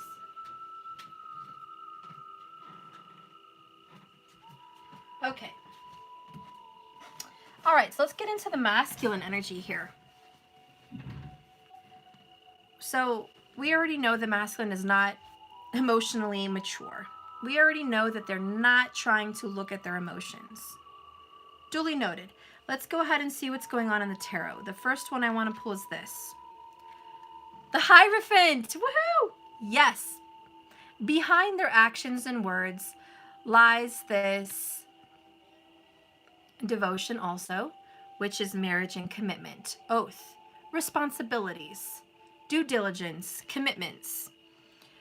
Your person is very, very, very into their commitments. Be it they're committed to their job, committed to their kids, committed to a previous relationship. They take their oath and commitments very serious. And it's like number one, first and forefront, before everything, before themselves, before feelings, before love, before family, before everything comes this commitment. And they value it. It's very, very important to them. The next card I want to pull is this. Cleanse. They are definitely figuring it out that some of their commitments and oaths have to go. They're purging. They're getting rid of. They're detoxifying. This is smudging. She is smudging and cleansing toxic energy. Behind their words and actions is maybe even a little disappointment that they have to purge and let go of previous commitments and oaths. Possibly even getting rid of a marriage. And this has been very prominent for the masculines lately. It is this divorce energy. And whether they're physically, literally getting divorced or they feel like they are from other people, it's this very big separation from a commitment, and it just tears them apart. And we'll get into that. The next card I want to pull is this one. The Five of Wands in reverse. I love it.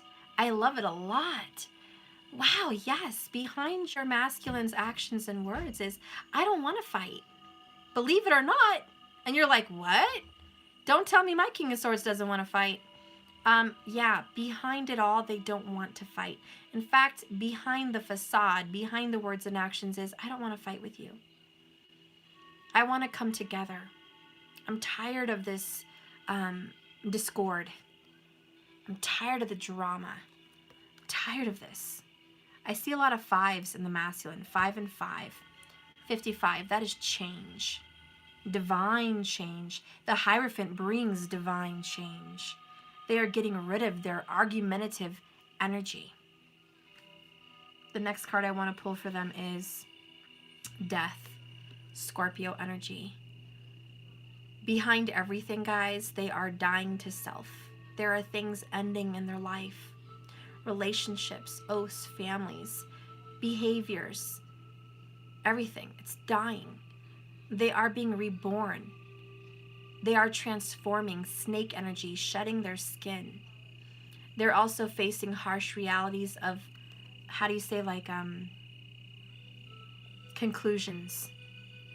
Behind everything, there is conclusions, and they're having to deal with it, and it's difficult because they are emotionally not developed.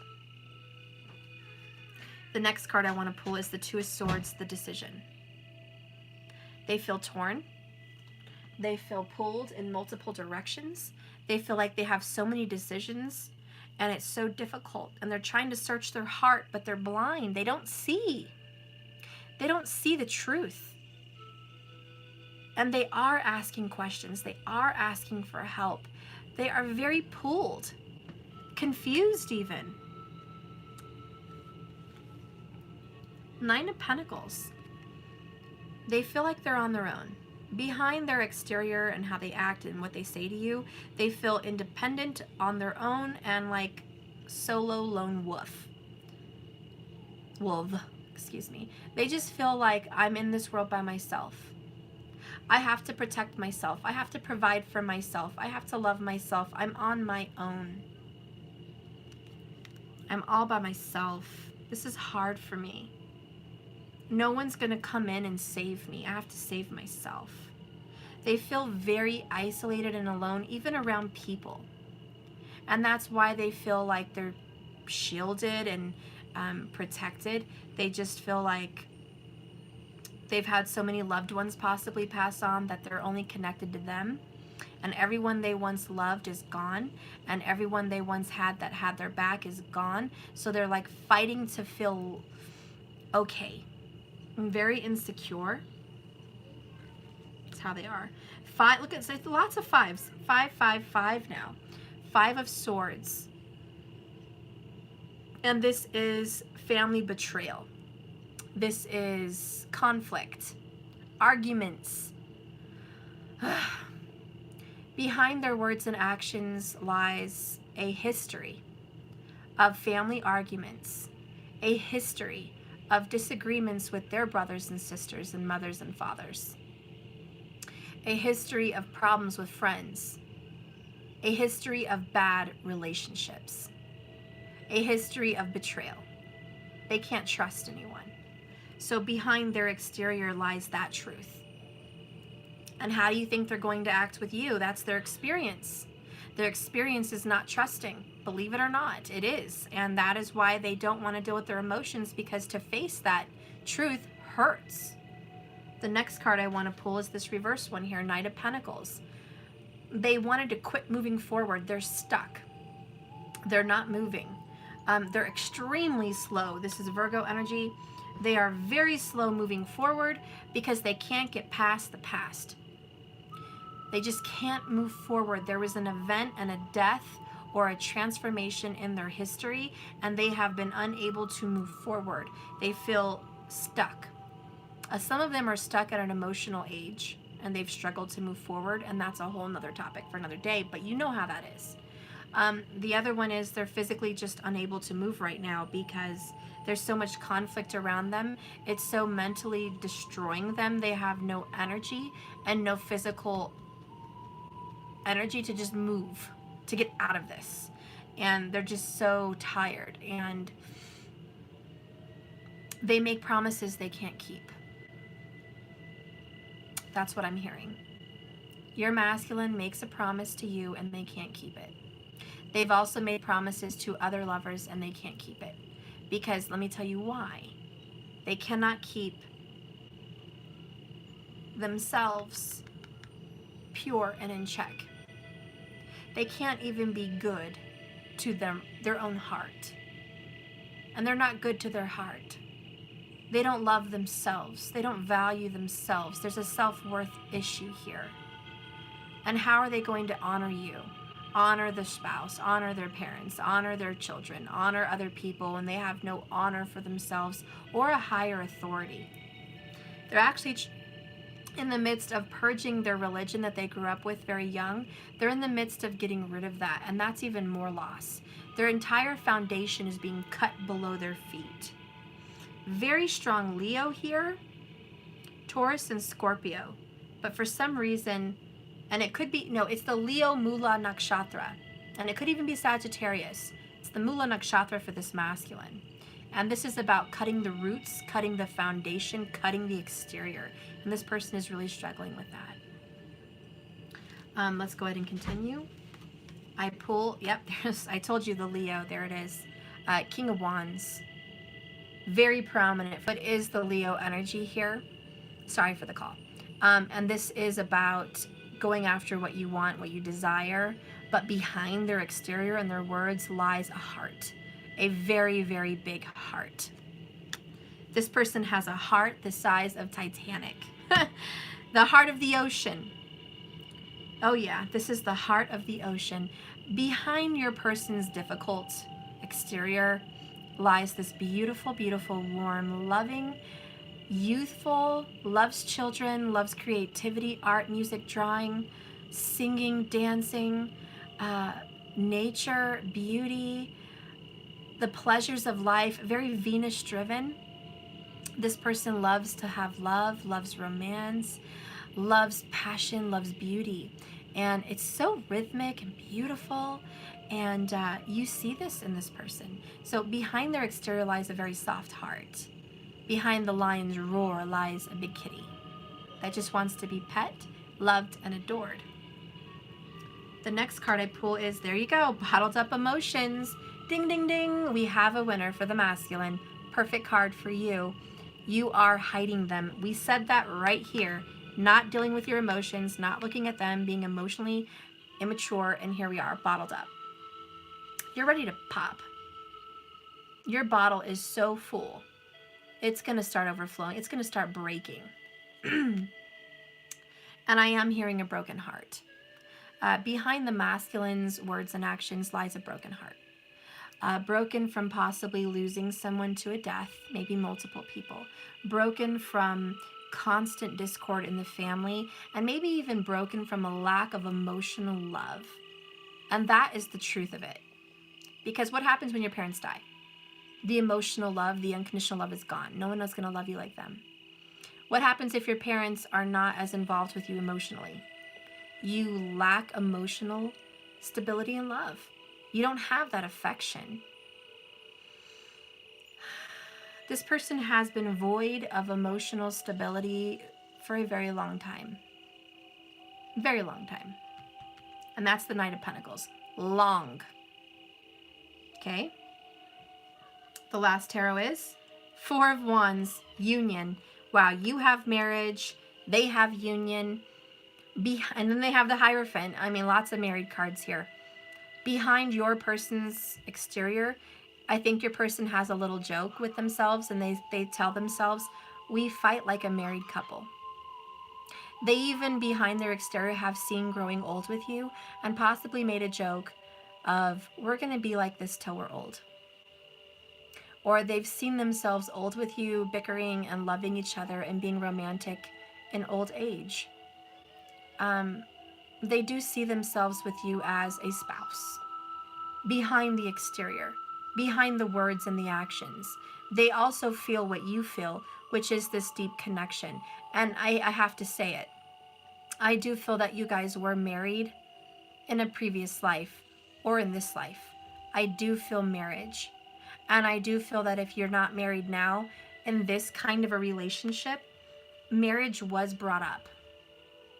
You both spoke about it. It was in the cards. It was somewhere in your line, your timeline. Like there was definitely marriage talk. There was marriage something. And you guys still feel that way very much. And with the 2 Eight of Pentacles at the bottoms of the decks, I mean, it just really says that's not changing. It's not going to change. If you have a life path to be married with this person, you will be. Whether in this life or the next, or you definitely did in the past, there is a deep, committed oath and connection of marriage. And 100%, and you can believe me or not, you and this person are married spiritually. You and this person do have a combined energy where the kundalinis were intertwined. You've already made that connection emotionally, spiritually, mentally, physically, on every level. And if you haven't met that deep of a connection yet, you will. Maybe this is your future. I don't know how this goes for you. But for who I'm reading for, I feel a strong connection that passion and pleasure has already happened. So if that is not your reading yet, it will be, or it has been in the past. But there's just a very deep connection. Now let's get how your person feels.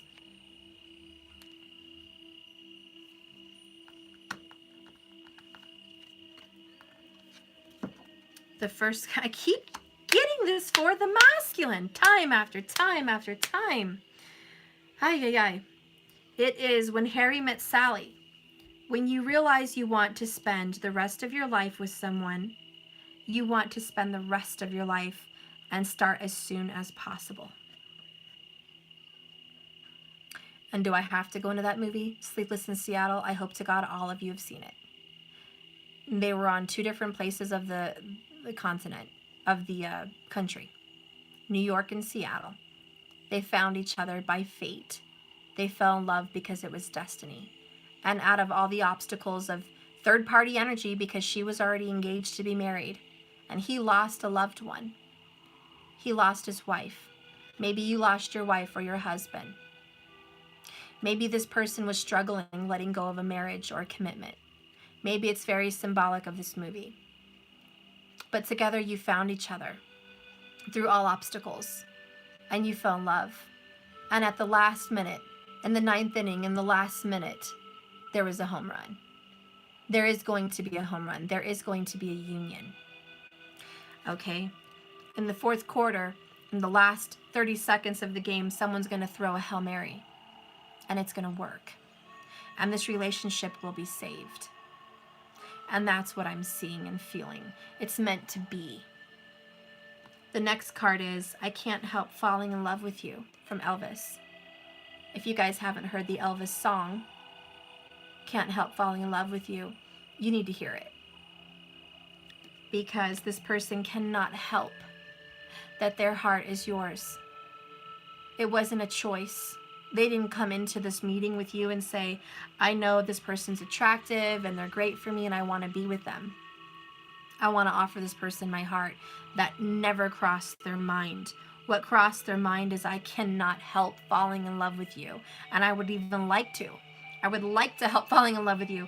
I want to bottle it up. I want to keep it from you, but I can't. So I would rather be distant and void than be in your presence and be broken. Does that make any sense? Did what I say make any sense? They would rather be far away from you broken than in your presence and broken. Because they can't help that they're in love with you and they do not like feeling vulnerable. In fact, they probably despise it. They also feel this married, deep connection with you, so don't let them fool you. They absolutely do. And I'll read these oracles and maybe I can finally finish the reading, for Pete's sake. Let me read the Two of Cups first.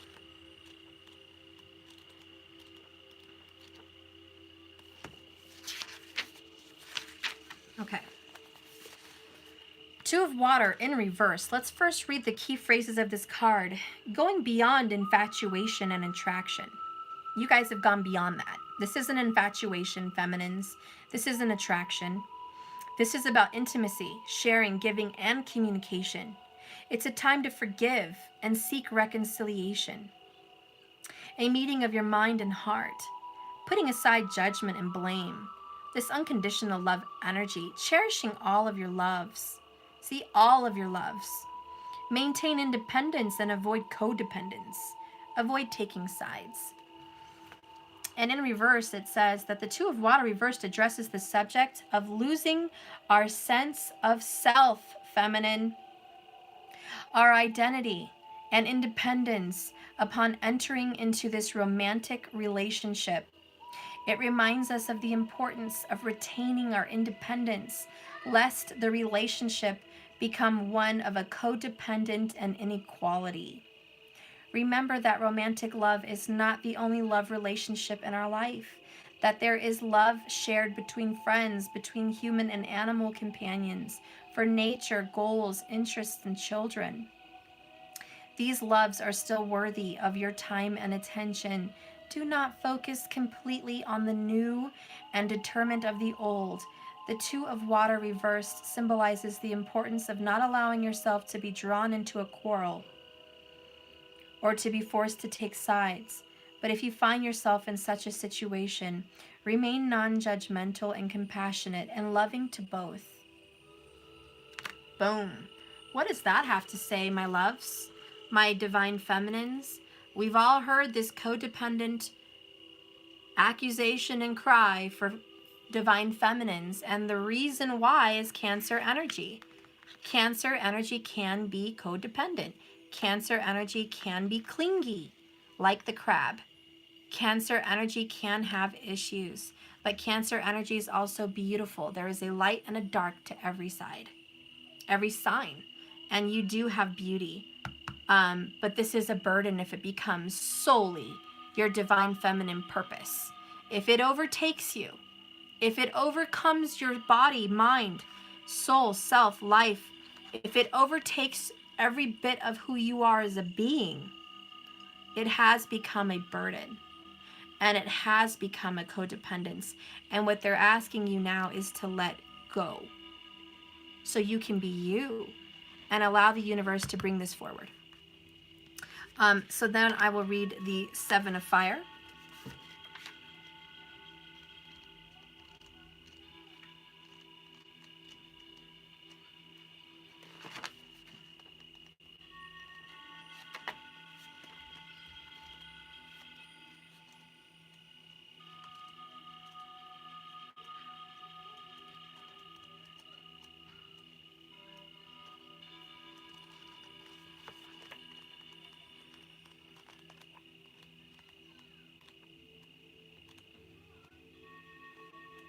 Okay.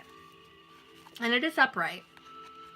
The key words are divination, signs, heeding intuition, looking within, seeing powers, discovery, awareness, and trust. Heed your intuition. A feeling of recognition is here. Inescapable coincidences, moments that repeat. Personal interpretation is crucial. Only you know the answer, and look beyond the surface, observe, and be aware. The meaning of this card represents development and use of one's intuition to see a way forward and predict possible outcomes. Very intuitive. It is that gut feeling. It is an instinctual or unconscious knowing that when you heed it, you can keep you safe from making mistakes and lead you into the right place at the right time. It is a feeling of recognition that we often ignore, but if we choose to heed, we can get us moving through life in a harmonious accord. In actively using and then trusting your intuition on a regular basis, you may find that you observe more, and in turn, you learn more. You start to see and take notice of signs and messages along your way. You take notice of those little inexplicable coincidences, serendipitous moments that keep repeating and showing you the truth. And if you heed them, can you take on an adventure of discovery, revealing not only truths you seek, but also your reason for being? Using and heeding your intuition can lead you to an opportunity and an experience that offers the potential to both fulfill you and inspire others. However, to trust into one's intuition requires that you look within and determine what the message means for you personally. You can ask advice of another, or you can seek guidance from another, but only you know your answers. Personal interpretation is key. Trusting the knowledge that is stored within you is first. Third parties can offer insight, but they see and understand life through the eyes that they have been shaped and influenced by their own experiences, not yours. Only you know what something means for you specifically. Only you know if something is right for you. And the Seven of Fire represents to actively develop or trust your intuition and instincts at this time. Look around you, observe, and speak to the cards on a regular basis. Honor the truths revealed to you now by going where your intuition leads you. And it's ironic, I'm listening to flutes and meditation music with a wolf, whatever, on the cover. And in my card, I have two wolves at the top of the pyramid. And I wanted the wolves to interpret intuition. So I really think a wolf is a spirit animal for the feminine. And wolves mate for life. They have a one life partner. And wolves have this strong sense of intuition and bravery and alpha energy, very single solo energy. So be having the energy of the wolf. Okay? Have the energy. And I think that is your sign. Okay? So keep that in your heart and know that if you feel like you are being guided here, and if you feel like you know this is your person, then trust your intuition. I see the only struggle you're having right now is codependent issues. You're going to release that. It's already in the cards. And then trust your intuition. Quit listening to everyone else. It's about you. And if you do get advice from a counselor or a third party, or even me, trust what I say meets you 100%. Don't force yourself to fit into a scenario, okay? Okay, so let's go on with the masculine, who also has a water energy in reverse, which is the Six of Cups in reverse. Six of water. So let's go ahead and deal with that.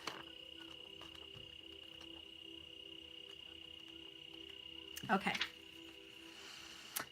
The key words for this card is kindness, concern, sympathy, compassion, and understanding, and forgiveness and love. Well, not very good when it's in reverse.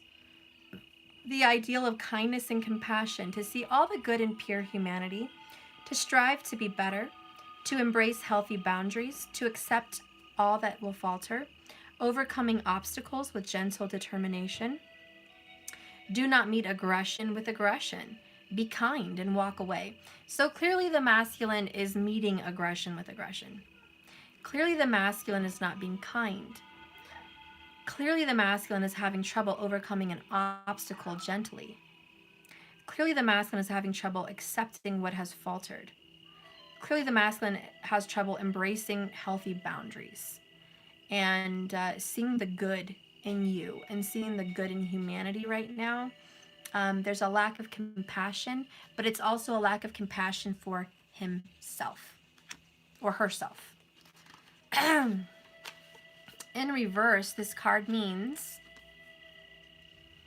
thank you all for your PayPal donations. I really appreciate you. The Six of Water reversed has a very simple message and meaning. It does not serve us well to give into the desire and to inflict hurt just because we believe someone is deserving of it. Ooh, masculine. If you're watching, have you inflicted hurt on your feminine because you feel he or she deserves it? It doesn't serve you well. You may feel, masculine, that you are justified. But what purpose does an act of spiteful retaliation serve but to make you less perpetuate in your suffering?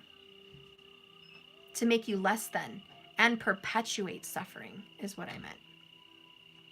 It can also be said that if it makes you energetically the same as the person who harmed you, are you doing that? Therefore, the Six of Water comes to caution you against embracing pettiness, retaliation, and regardless of your circumstances. There is always a better option than an act of spite. Anger used in this manner is rarely beneficial or healing. Instead it perpetuates suffering.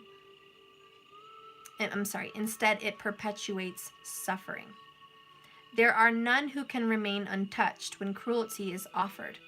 Both the person who inflicts it and the person who is inflicted by it will be marked by it.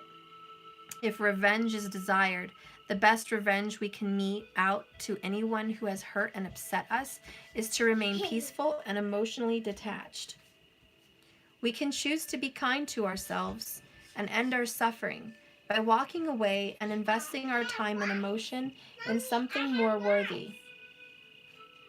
It needs to be warmed up. No, not on the bed. On the table. On the table. Okay, so clearly the masculine has, like we said that kind of earlier, kind of a grudge, kind of something against you. There's some kind of hard feelings. Maybe they feel you've done that to them or vice versa. But that's something behind their words and actions. Behind their words and actions is this spiteful, hurtful energy. And it does affect you and them. And they are suffering. They are definitely suffering by the actions they've taken, by the words they've said. And they're not reflecting. And they're not being very forgiving. And they're just not going with the flow here with you at all. And now I will read emotion and intellect.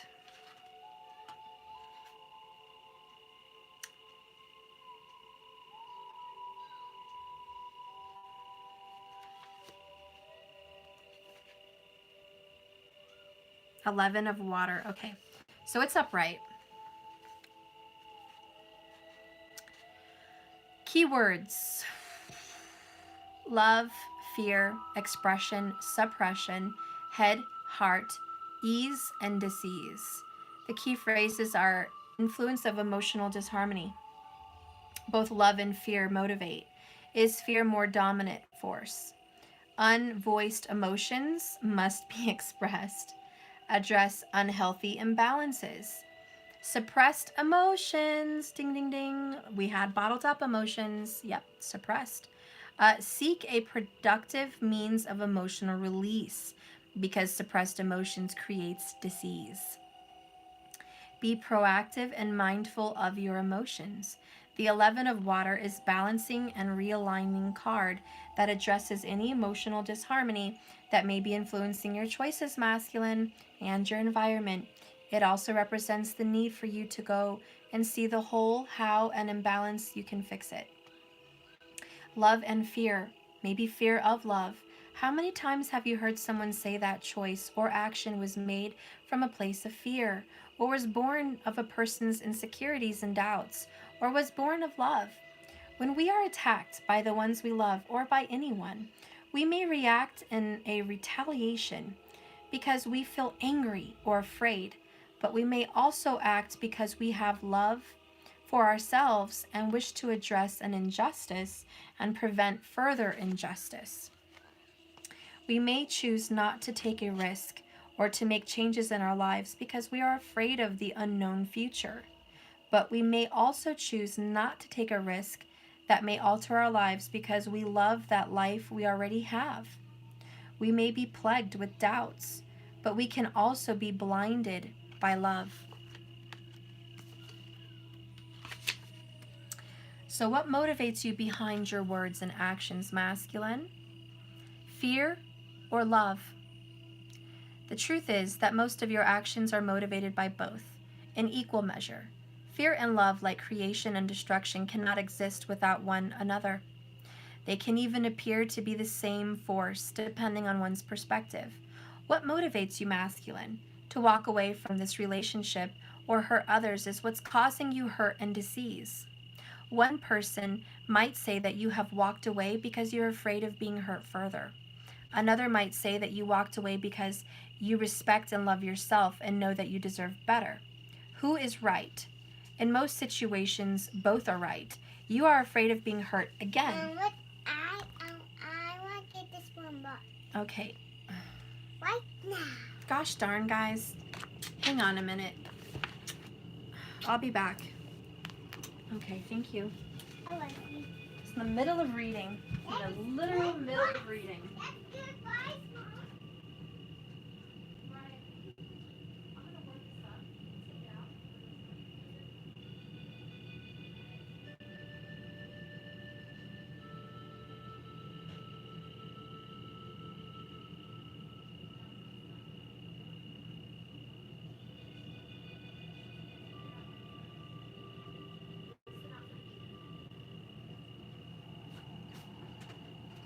Okay, that was just 1 second. I'm back. Okay, sorry about that, masculine. Okay, anyways. Okay, you may also be motivated to stay in a relationship because you are afraid to leave, or because you are so in love that you are willing to forgive the one who hurt you and give them a second chance. Whatever it is you are motivated by, it is love and fear. The 11 of water signifies a need to see that you are often motivated by both forces at the same time. Love and fear are two halves of the same whole, and each flows into the other. However, an unhealthy imbalance can occur when fear becomes the dominant force and prevents you from breaking free of painful situations or relationships, therefore preventing you from leading a happy and productive life. When this happens, masculine, finances will falter, relationships founder, your love life falls apart, your work life falls apart, your friendship life falls apart. Everything seems in disharmony. The 11 of water also addresses the subject of suppression and expression. Suppressed emotion can lead to an illness. Emotional stress can manifest in the form of depression, anxiety, high blood pressure, inflammation in the body, and in turn, dis-ease. There can be real and life-threatening consequences to suppressing your fear and anger, sorrow, and other weightier emotions. The 11 of water does not suggest that life is meant to be lived on an even keel. Life will always offer up moments that will leave us shouting for joy, or conversely, suffering in silence. But if you express instead of suppress, you will move through life with more ease, and opposed to a living of life of dis-ease and suffering. It is better to be proactive and mindful when it comes to your emotions. Never ignore them. If you struggle with this expression, It's very simple and direct meaning. If it appears in your reading today, upright, meaning symbolizes potential imbalance and needs to be addressed.